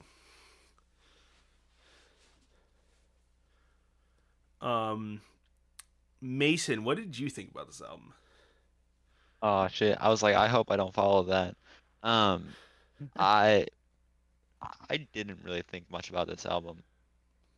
I listened to it. I was like, ah, that's a very cool sound. Not super familiar with him. But yeah, it's not something I would listen to on my own. I was like, okay, very, very, very cool. And then scored it and went my way. That's That was kind of very fair. it's good music, but not for me, and didn't get a crazy good score from me either. Yeah, I didn't have a whole lot on this one for like comments either. I did like that it was chill. I dig the vibe, but that was about it. That's all I wrote down. Yeah, I loved this one. I had never listened to any of Sampa's solo work prior to this. Obviously, I'd seen him pop up as a feature on, a number of very popular tracks over the last couple of years. But this is my first time actually, giving him by himself a listen, and I loved it. I think this is probably the most beautiful album on the list Mm-hmm. today. I think I've listened to it less times than like the Kaliukas album. but I think it is far more enjoyable, more beautiful. Like his voice is just astoundingly, angelic, almost astral in its sound. It's just so, breathy and just hovers over the whole album. And I really, really like this album. So it made it in the top 5 for me. All right. Yeah, so it's The Hive by Sampha. Definitely check it out if you have not listened to it yet. It's so good. And we got number 3, Hypochondriac by Breakins. This is some of our number 1 prediction. Some of us made a prediction for it to be number 1, and That is someone here bombed the rating on this. It was number 1. And someone bombed the rating on this. It wasn't you, Mason. I did not like this at all. Oh shit! That is so shit. If you want a perspective, I rated it 0.3 higher than Saved. Oh shit! Okay, yeah, I did not like it. I gave it a 7. And all I thought right, I was buying it. let's back up. Let's back up a little bit. Let's back up a little bit here. So this is Breakins. He's a fairly new, kind of in this hyper pop sound, artist from the Midwest. He's from Ohio. Fuck that. Shut up. And he. Oh wow. Mason was born in Ohio. You can't tell him to shut up. A mutual friend of ours showed him to me kind of shortly after he released his album Punk 2. And I liked a lot of like some of the sounds he had, kind of like these math rocky guitars combined with these like hard hitting drops and hyper pop aesthetic. But that album didn't really hit for me. And then he started releasing singles for this album. And I think when he dropped Venus Flytrap is when I was like started to get really excited for this album, because there's just so much going on in that track. It's like a 2-part track, and you start to get a vibe of like this imagery he's going for with like insects and fungus and death and rebirth, and a lot of the art that goes along with this and kind of the themes throughout this album really cement that. And then we saw him live. A few of us saw him live before the album dropped. He played all the tracks on the album, and I cannot think of a better way for this album to be introduced, because this album is very cinematic, and it tells this overarching story that is both highly personal and kind of almost like a kind of cosmic perspective. Like it's both broad, like bird's eye view, and also very personal to Breakins, you can tell. I feel like this album got overlooked a lot by a lot of people this year. And technically this was released in 2022, but it just made our deadline for December 2022. And it just, every time I listen to it, I gave it a higher score. And I don't know, dude. It just hits on so many things, so many topics. It's such an adventure. Every track flows into the next. It feels so intentional but raw at the same time. And it's such a satisfying but very kind of sad, like I kind of get like some like Mac Miller energy for this, where you can tell he's very hyper aware of the struggles that he has, but also doesn't know the way out. You have lyrics like, I'm gonna need more than what is it? Like fresh air and exercise to get out of this. And he's like, weed makes me schizophrenic, and Lexapro just doesn't help. And it's like all these like very like ooh, that's unfortunately relatable, where it's like, you're looking for a way out and people are providing these solutions and just nothing's working for you, and you're spinning your wheels, but you're making music, and it's really fucking good music. And that to me hit home, because I'm a musician myself. So yeah, where you just get like sucked into this void of your art and your creation, and sometimes it's bad for you, but also sometimes it's the only way out of whatever mental space you're in. And wow, dude, I can't believe that this album even exists. It's so fucking good. Yeah, I know. I 100% echo exactly what you said. Like, and like the lyrics that really get to me are stuff like, "Don't be my crutch," and "I've got that radioactive touch, suffer purgatory." "I'm never gonna need your love. I can feel supported." Like stuff like this. Like, is this ridiculously introspective album that he manages to tell like a film, right? Like, he has these. I don't know what they are. They're not samples, but they're this female like voice that kind of narrates your progression through the album. Talking about how he's progressing through his art, and what he's dealing with as he progresses through these different songs. And I just think it's this it's almost like a one in a lifetime work of art that we're witnessing here, that we have these amazing songs that are so fun to listen to and high energy, have great lyrics, and you get all of that combined with a compelling story that progresses over the entire album. Every time you Mm. listen to it, you get this whole experience. Yeah, and then it ends on like probably one of the most heartbreaking songs of all time, which is Hypochondriac, and he's just like, Yep. um, I did everything I can and I fucked it up again. I spent all my serotonin on you. It's just, oh, dude, it gives me fucking chills every time. Yeah.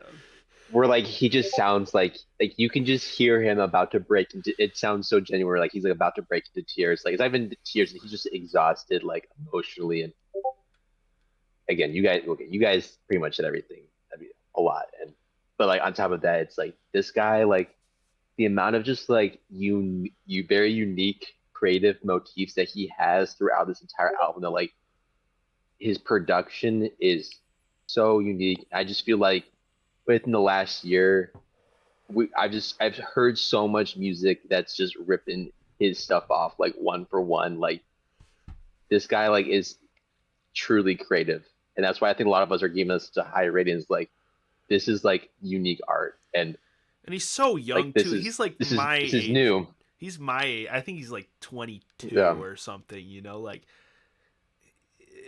I cannot wait to see what this guy makes in the which next is decade. really it's worrisome though. Like you said, like it gets Mac Miller vibes where it's like he's. I mean, it's ironic, like talking about appreciating an album that's about appreciating art. Like it's once you What become a little too self-aware and too introspective, it's like he talks about it, it's like it's all consuming. Like this is literally eating his like soul. and dude, like that verse on Teeth, probably one of the most relatable verses. I'm like, dude, this dude look at my own life. I don't know why I can't sleep. Lurk till the birds chirp, sigh and repeat. I hit control, delete, and yet I can't stop manufacturing heat. Like that was when I was in my music. I was unemployed. I built the studio. I was just working on music. I would stay up till 5, 6, 7 in the morning working on music, and I would scrap ideas and I'd start something new. And then he goes, "It's the rapture of the beast. You can't grasp it in the least. Buying acid off the deep web, blasting off for cheap." I'm like, I literally did that, bro. Yeah, and like lyrics like that shit's so overwhelming, and mix self-expression with self-obsession. Like Oh my it gosh, truly dude, does it's capture, like, so I'm not even good. an artist, but I like feel like he's told me exactly what it feels like to struggle to express his emotions in art, and it's He's like warning people almost not to be artists. Yeah, I Like know, almost straight like, up, yeah. yeah. But Joe, so you didn't like this. I think you were kind of alone in your opinion of not liking this album, or at least liking it less than the rest of us. So I'm kind of curious what your opinion on it is. Yeah, okay. I mean, again, you guys really listen to music for like some of the story, and for me, like I just don't get that out of how I listen to music.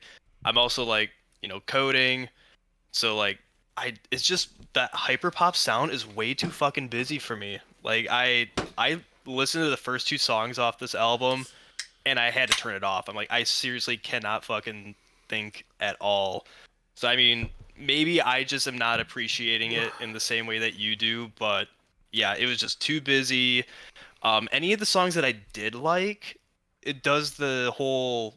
I like the first half of the song, and then it just kind of like changes in the last half, and I'm not a big fan of like all the glitchy memes and like meme sounds that are like in some of the songs. Like to me, that Total just kind domination. yeah, like that kind of shit. Like it to me, it's like, all right, you didn't have to like throw that in there, but maybe I'm just missing something. I Like when think I you're finally got through this, I was kind of just happy to be through it. I think you're really showing your age here, Joe. I think this album's too zoomer for I you, dude. I I don't know if he's I am the showing oldest one here, so All right, yeah, Mason, I what were your I'm thoughts? gonna defend you.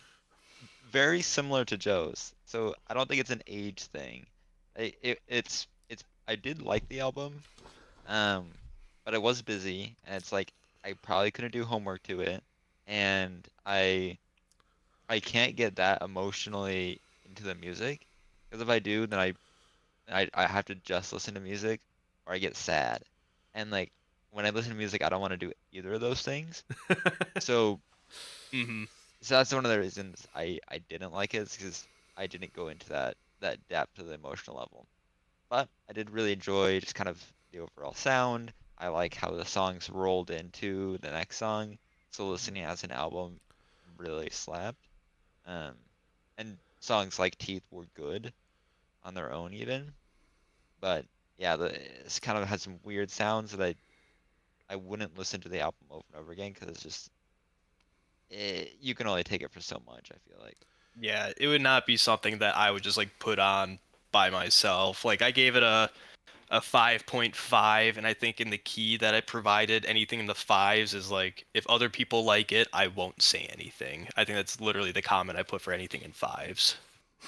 Yeah, So I think this like dichotomy is interesting between Mason and Joe and the rest of us, because me and Jude discuss music frequently, and we have very different listening styles, which is like one of the reasons we disagreed heavily on Saved, for example, because Jude listens to a lot of music, and he probably listens to way more music intentionally than I do. Whereas I listen to a lot more music as a whole, but because it's more of kind of this background, I'm always listening to music while I'm doing something else. I very rarely just listen to music to listen to music.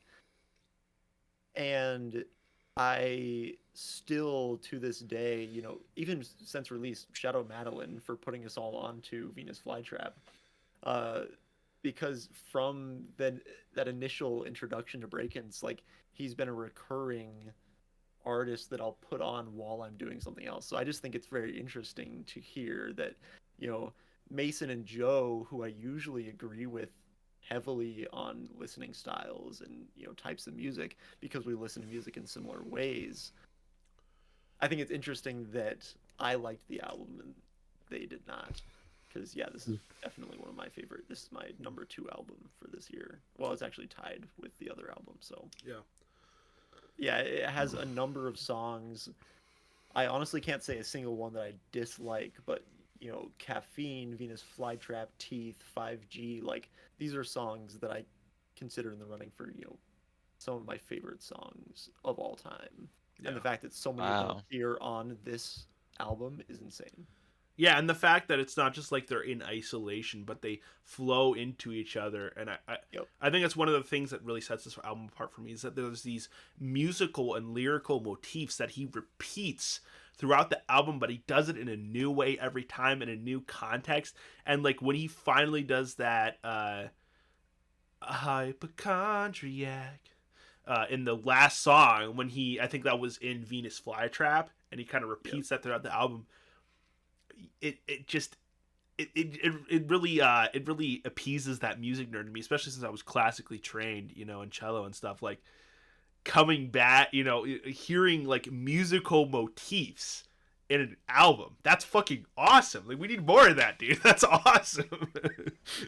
Yeah, and I don't have that same musical background, but I really, really appreciate, the recurring narrator's voice, the recurring motifs, the recurring themes that come in the same way in different songs. Like, it's just super amazing to listen to because I can listen to this song in the background, and I'm not paying attention to it. I know all the lyrics.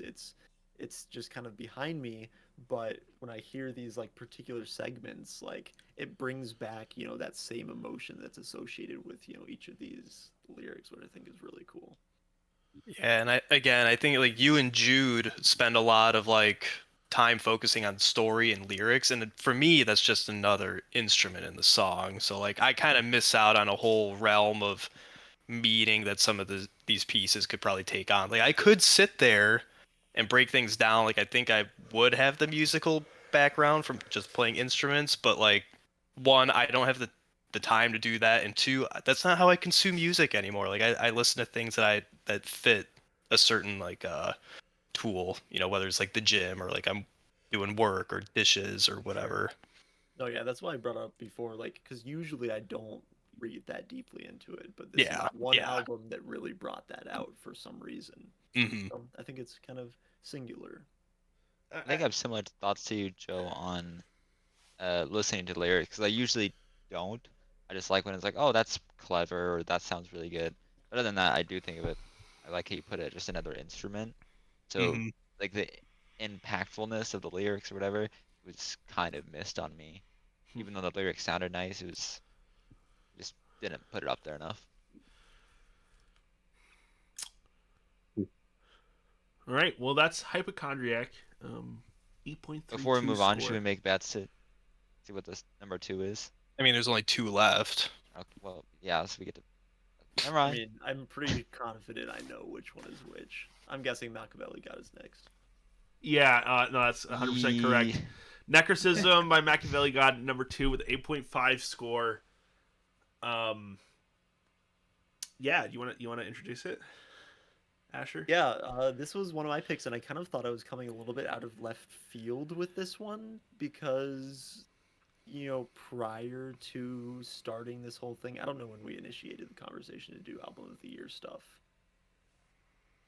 but I, prior to that, I had this album on repeat because I have been a longtime fan of Machiavelli God. He kind of fits the genre of music that I listen to frequently, and he has that kind of tone that is easy for me to listen in the background when I'm, coding, working, gaming, whatever. It fits perfectly well in the background, but it has enough energy to, get me through my workouts and whatever. So I don't know, this album has been incredibly versatile for me. Means it's, something that I can listen to pretty much at any time. And I think he has some really creative verses and beats and stuff on here that just make it, exciting to listen to every time. But usually my music taste is a little bit different. I tend to go for a little bit more horrorcore-y or hardcore stuff than, most of my friends. So I'm surprised this made it so high on the list, but I'm happy it did because, yeah, I really enjoy this album. So yeah, this album for me actually, it was probably one of the few albums that actually took a hit to its score in the last week. There's some songs in here that are bangers, have awesome hooks like Myth. 378474777. No, that's where you find me in the street. Like it's just super catchy hooks. Like he's got good flow. There's some really good beats, but there's also some songs that don't really hit for me. And when I listen to this album through all the way, like when I like pick out certain songs, I'm like, oh, that's really good. When I listen to this album all the way through, dude, there's only so many like songs I can hear with like themes of like self harm and eating girls out in their period before I'm just like, I don't really want to listen to this anymore, dude. Like it's just, and his vocals are so front and center, and they're so cleanly produced, where you're really forced to listen to what he's saying. And some of these songs just don't really work for me quite as well as they initially did when this album dropped. But I'm the sole hater on this album. All the rest of you seem to really enjoy this one, so I'll let you guys take the stage here. I I like your criticism there because it doesn't reflect on my score, but that is I have a similar criticism. It's like there's some lyrics that if you listen to it, it's like, what the fuck are we doing? Like, and those songs I wouldn't listen to on repeat, but the album in context I would. So it kind of evens out to like the number one album for me out of the list. I would have put it on my top five if Asher didn't have it on his. Um, really, really good. Like you said, there's some really good songs like Myth or Pagan Hymn or Last of Us Part Two. It's so good. Um, and not to just repeat everything Asher was saying, but in any context, you could just throw it on and it works for the car or the shower or the gym or whatever you're doing. Mm. No, yeah, for me, like I feel like where it might lack in just like lyrics or like overall, it's like maybe it's not the most unique sound ever. It's just Jude said like it's his vocals are like so cleanly produced. I don't usually like horrorcore in general, but like this ended up in my top four. It's just every song is just gangster as fuck. Like it's just like it just I don't Maybe know. a little You too kind of gangster. well, too gangster. Well, I mean, also the album ends like right when you feel like okay, maybe I'm getting sick of it. Ninth Circle on the floor comes on, then you got Ninth On the Circle, and then Floor I told you. is a fucking banger, dude. But no, I told you God Wouldn't Let You Take Me is by far my favorite song on that album. It is like he's got the nastiest flow. I've just it's fresh. It was fun. Again, it was not the most unique or creative album this year. Like we've heard these sounds before, but like this man knows how to sustain good sound. Like he knows how to make good music. His producer I hope he is making love to his producer because this man Who is is like this doing producer? good. I'm gonna look this up. Giving him some money. So, yeah, but Yeah, I mean, it yeah, was just hard as fuck. This album was hard as fuck. exactly. It's It's just good for the gym, and I think those are the only two comments I put down for this. This wasn't like my top 8, I don't think. it's But just like, primal though. yeah, it's got its place. Like, I could probably put this on in the gym and just rep some shit out. And I think it has something going for it over like say Basket Case, because Basket Case had a couple like really unique beats, and I think that's something that Necrocism really nails. Is you know Machiavelli God has a very established style where he has this kind of like hard, grungy hip hop, underground sound, but each one of his beats is pretty unique, and I think that's kind of what makes this album stand out. And that's why it's such good, background music for whatever you're doing, because even if yeah, like the lyrical composition, there's no real story behind the album.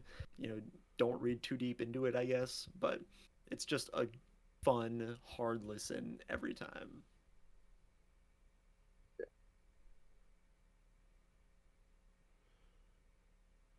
8.5 points pure. Yeah, this album is missing producer credits on, or this album is missing producer credits on Spotify and Genius, but I do see that this producer named Hin, Hin, like the song Pagan Hin, has produced for Machiavelli God in the past, and also Harper. I'm 90% sure that's a alter ego of Machiavelli Gods. You think so?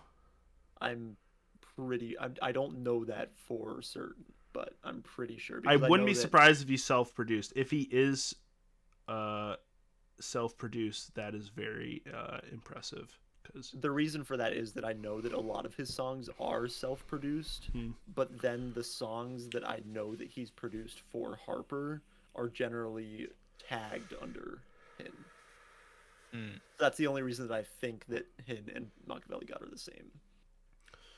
Well, if that's the case, that definitely is impressive.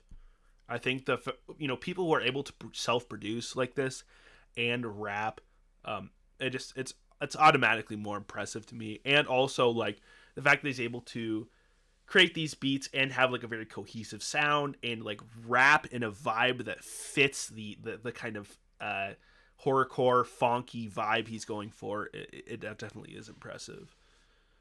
But Yeah, I have in all caps, fonk. Yup. um, but yeah, I just I, and like I listen to Suicide Boys and Freddie Dredd a lot, and they've got kind of similar lyrics and topics, but I think what sets them apart is their vocals are slightly less central, and they've got these more atmospheric kind of beats. And of course, in Suicide Boys, you've got Ruby's soaring vocals, and of course, Suicide Boys stuff also feels very personal as well. There's a lot of internal turmoil that you can really feel is coming through. Maybe that's what's happening with Machiavelli God, and this is just his way of kind of processing that or expressing that. But it just feels so intentionally and over the top grotesque at times where I'm just like, I can't get into this. But Before we move, oh yeah, before we move on, you were gonna say honorable mentions or what? kind of, I was gonna just mention like the new single he dropped recently and like how many singles he drops. I hope he rolls that into an album this year. Purple in My Lungs. If he makes an album like that, that's has a similar vibe to that song, then that's going on the list again the next time we do this for sure. Yeah, I guess we'll Yeah, we'll see. definitely see. I'm crossing my fingers for some kind of, Harper Machiavelli God collab. That would be That would go sweet. crazy. Yeah, that would be really awesome. Mm. All right, yeah, let's hop into honorable mentions here because I think a lot of us had to make difficult cuts here, and there were also we limited ourselves to LPs here, but I think there were some EPs that we all really enjoyed this year. So if you guys want to, Ethan, if you want to start, An honorable mention. Actually, okay, I kind of have two that I want to highlight a little bit that I just feel a little. I didn't feel like they met the criteria, but they're still fun. But Glaucoma by Key Glock, Glaucoma 2 hell yeah, was another one of those just like it was just straight gangster. Like it was just a hard album. Um really fun beats on also that too. yeah, no, exactly. Also Scarlet, that was like it was such a conflicting album. Like Mm-hmm. it was a really solid project for half of it. And like where where it thrived, it was like well, I remember I was like doing my first listen through, I'm like, oh hell yeah, like this is it. This is like that dopamine rush I'm looking for. Like this is a whole like project of like just straight heat. Yeah, definitely fell off. She just didn't. It didn't seem like she like created a full picture. It just I'm not sure where the continuity of the whole thing where it went, but definitely still Scarlet was an awesome album, regardless of I would rate it. I just think it was very enjoyable project. I Mason, feel like I listened. if you wanna, Yeah, I feel like I listened to Scarlet too much, then it fell off. For me, I just couldn't listen to it anymore. Honorable mentions, I was gonna talk about Scarlet a little bit because I was contending with the Taylor album for me, but I decided against it. Doja Cat is one of those artists like she may not make the best music in the world, but I'm gonna listen Right. to every album she drops like multiple times. I don't care, dude. Yeah. Fair. Mm-hmm. Mm-hmm. As far as honorable mentions, I don't really have any because over like since we decided to do this, that's when I started teaching myself to listen to songs and albums instead of just listening to singles or whatever came up. So I didn't have a whole lot of albums that I went through that I either that I liked a lot that I didn't put in the top five. I just had albums I liked and I went into the top five, and then albums I didn't like and just nope. Sure. All right, Asher. What about you? Yeah, so my honorable mention will be Texas Boy by Mike Dimes.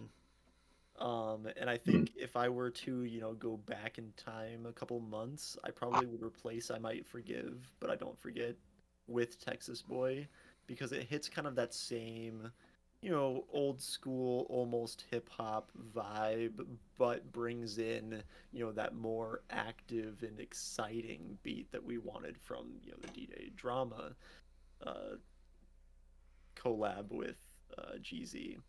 So Texas Boy kind of has that kind of more upbeat, exciting vibe. And I didn't really like it the first couple listens, but then I revisited it over the last couple weeks, and definitely worth a listen. So I recommend it. And Joe, what you got? Ooh, actually, I found one EP at the end of the year by this band called Nature TV, and the name of the EP is Mid-Flight EP, and it's just such a chill, just piece. Like every song is just kind of like very fun. You can kind of see a trend in the music I like. I like things that are fun, that are light, enjoyable. I highly recommend giving it a listen. Illusions is probably my favorite song off the EP, but the rest of it is also very good. Um, Actually, I was gonna mention a different album, but I realized that it'll qualify for 2024, and I think it'll be a very good contender for the top five. So I think I'll save my other Okay. one. Right, and then for me, I have one album as an honorable mention, which was a very difficult cut for me to make, and it ended up getting replaced by the Oggs, which is Concrete Fantasia by Ono Compono. It was released early in the year, but I didn't really get turned on to it until like maybe the summer. Talk about songs with like just like a very strong vibe and atmosphere. Incredible production throughout. I think Ono Compono is he just fits in this very special and particular niche in terms of experimental hip hop and yeah, just a super interesting sound. So I highly recommend Concrete Fantasia. Um, and then I have two EPs that I wanted to mention. One was River of Life by Machine Drum and Holly. I've been following Machine Drum for a very long time. I love pretty much all of his stuff, especially that he's released like within the last 10 years. I think he's really kind of come into his own and brought a lot of life and psychedelia into the drum and bass scene. The River of Life EP was just killer. Some awesome drops, some awesome beats. And then Chronos by Two Fingers, aka Amon Tobin, and Muad'Dib. Amon Tobin, of course, is one of the greatest producers of the last 25 years. He's been super innovative in both the like plunderphonics scene and also just experimental electronic production. I think he borrows a lot from Aphex Twin. I think he's very much contemporaries with and kind of borrows from and has inspired artists like Clark. Um, and seeing him do this side project of like much harder, more visceral kind of rave ready halftime drum and bass music has been super fun, and Chronos is like a prime example of that. Every track just gives you the stank face. It grooves so hard. So yeah, shout out those two EPs. Without further ado, we've got the number one album in on a technicality because we allowed deluxe albums. We've got Freddie Dreads in Freddy's Inferno, the deluxe version, and I think I can say with a fair amount of assuredness that this is the one album that we all loved. This is the one album that any of us, without hesitation, would play the whole thing through in pretty much any situation. And yeah, I think it's deserved. Azure, do you want to introduce it? Sure. Yeah, no, in on a technicality, this wasn't on my list because it came out technically in, I think, the summer or spring of 2023 Fall. I want to or say 2022. August or September. Was it pretty late in Yeah. 2022? Okay. But no, like we started letting stuff in for deluxe albums if they were, added on to in 2023. So I pulled some other stuff on my list and had to throw this in because it's just an awesome fucking album. A lot of the other albums that we talked about, we've talked about the features and, saying either, they were the standout part of the album or, we didn't really like the features or whatever. But this is the one album where the album by itself is amazing and the features just add on. It's like the icing on top of the cake. Uh, you have stuff particularly like Kick Rocks with Lil Darky on top, and it is your classic super hard Freddie Dredd beat with Freddie Dredd's flow, and then you get that Lil Darky like twist on top of it where it's just super fun to listen to, unique lyrics and this crazy verse um, by this guy. And you can say the same for Five Nights with Danny Brown. Obviously, we've talked about Danny Brown with the Peggy album as well, Probably where one he of the just most has, unexpected features of the year, dude. yep, he just has this, legendary flow and style, and hearing that on top of, your established, as you'd expect, like amazing Freddie Dredd beats, just, blew me away. Super awesome. There isn't a single song on this that I don't like. Lust, Gluttony, Greed are three of my favorite songs, and they hit super hard at the beginning of the album. Um, and it just keeps getting better. Like I said, stuff like the Kick Rocks and Five Nights, Limbo, um, a couple of the remixes at the end. It just keeps getting better. It's one of those albums that just doesn't drop off. It's just banger after banger. Yeah, I think I talked about one of the artists on this list blowing up on TikTok and it being completely deserved. I think Lil Darky would kind of fit into that category, but Freddie Dredd more than any other. I think he's like the TikTok artist or the artist he's known for his TikTok sounds, maybe in the more general populist view. But this dude's catalog is just banger after banger after Mm. banger, and he self produces under the moniker Ryan C, I think. Um, and he's got this very unique voice, and he looks like one of the most unassuming normal dudes, but he makes the hardest fucking music.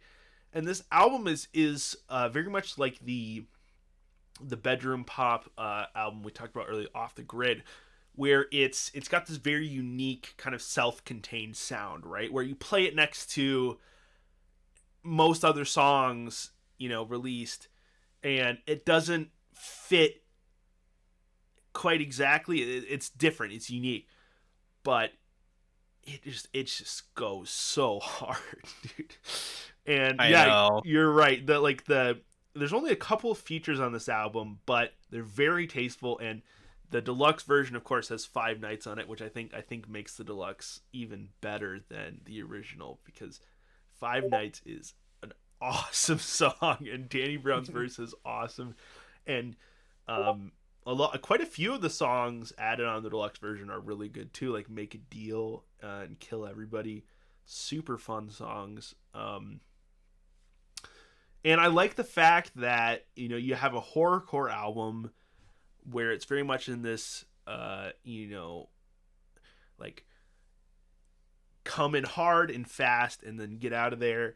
A lot of these albums you hear from Suicide Boys and Machiavelli God and Bones are like 20-30 minutes. The deluxe version of this is almost 50 minutes long, and just every song hits, dude. Like it's a really good album. Mm. God, yeah, I don't know if I could add anything else to that. Yeah, just The unique sound, every fucking song is just hard as fuck. Like I will listen to this walking to the gym, in the gym, walking back. Like just every fucking song, it just makes me feel like a animal.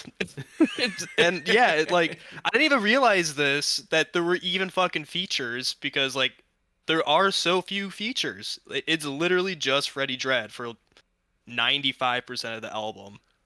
God damn, Hmm. it's so good.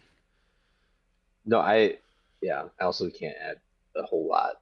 But I feel like when I think of Freddie Dredd, I don't listen to a lot of like, especially this side of horrorcore. I do not listen to where it's like when I think of Freddie Dredd, I think of Little Darky and Freddie Dredd as kind of like the same. Like I group them together in my head for some reason. Like it's almost like a comedic act a little bit while also being like hard music. But I always thought of Freddie Dredd as being like a little more kind of on the comedic side, and I came into that with the very wrong perception of what this was, and I was like, this guy like is just spitting straight bars.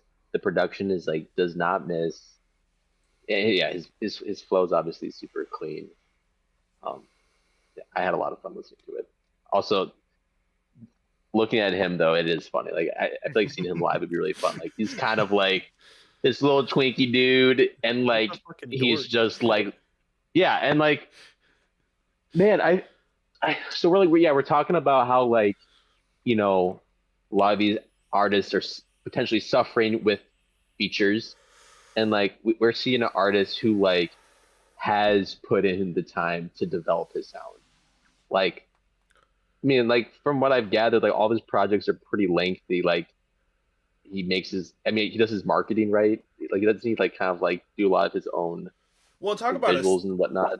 We talked about aesthetic, of course, with Hypochondriac and Weed Killer. This, I mean, the music videos for this are awesome. They're hard as fuck. The claymation is so cool. The artwork for this, the deluxe version and Hmm. the original, are both really, really evocative, and just that inferno, like Seven Deadly Sins vibe that he was going for. He absolutely nailed it. Um, and yeah, you can tell that like he's both like really focused and intentional on this album, but also just like having fun with it. Like he's flexing what he's Yeah, got. He's getting the features that he deserves. I mean, Lil Darky, of course, has quite a bit of exposure, and then and Danny Brown is highly, highly respected in the experimental hip hop scene, even a bit in the mainstream. And I feel like this could be a really big launching point for Freddie Dredd into kind of one of mm. the greats in underground hip hop. Um, and I think he deserves it, dude. Like this album is perfect. Fire. I I really liked it, and I would listen to it in kind of the same way I'd listen to Machiavelli God, just like anywhere, anytime, it's good. Um, I've listened to the songs before, but I didn't really connect the dots between like Freddie Dread's song and this album, and for some reason I didn't even know Lil Darky was on Kick Rocks. I was like, oh, that's why it's my favorite song on the album. It's like that's why I know that song before I knew the album. Like great features. They work really well together. Obviously a big Lil Darky fan, so seeing that on there worked really well. And the rest of the album was just almost icing on the cake because it held up And and made the entire album a good I listen.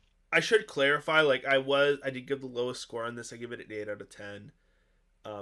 Maybe I should have Oh given it a no. little bit higher, but I was also fairly critical with this list of albums. Like Ethan said, like I was kind of viewing this in like the scope of music as a whole, not just albums this last year. And um, horrorcore for me kind of does, like Ethan was mentioning with Bedroom Pop, where it kind of has a ceiling for me. Like a lot of it, I really enjoy, but it's not as personal of a genre oftentimes. Um, it's it's very much a vibe oriented genre. And the scope of this album is not super ambitious. It's very much within its own thing. Um, the sound doesn't vary a ton from song to song, but the critical stuff out of the way. it's just a very fun listen. It's super enjoyable, and that's undeniable, and that's what brought this album up for me at the end. It was just like just a good time, just a fun listen. So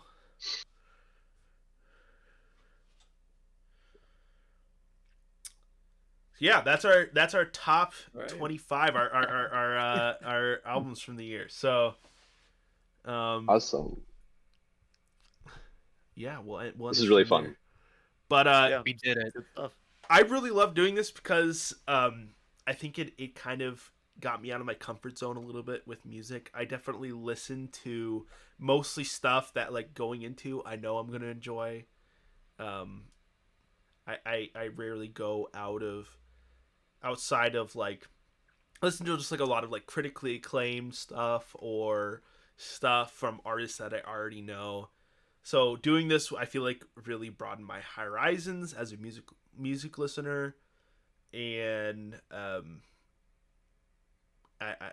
think that's very valuable as someone who tries to look at music with kind of a critical eye. Agreed. That was a lot of fun. What's definitely think about doing stuff like this in the future, Yeah, even in small capacities, even. But I wanna do more stuff like this. Maybe do some album roundups, and I've toyed with the idea of kind of like video essays about albums, not necessarily from a critical view, but just like a more like, what's this all about? So more stuff coming in the future from us. But yeah. Thanks, guys, for doing this and listening to a shitload of music for this. Like 18 hours or something ridiculous. On repeat for some of us. So, yeah, it was 17 awesome. and a half hours. Yeah. And Damn. All right. y'all have a good night. Peace out. All right. gentlemen, keep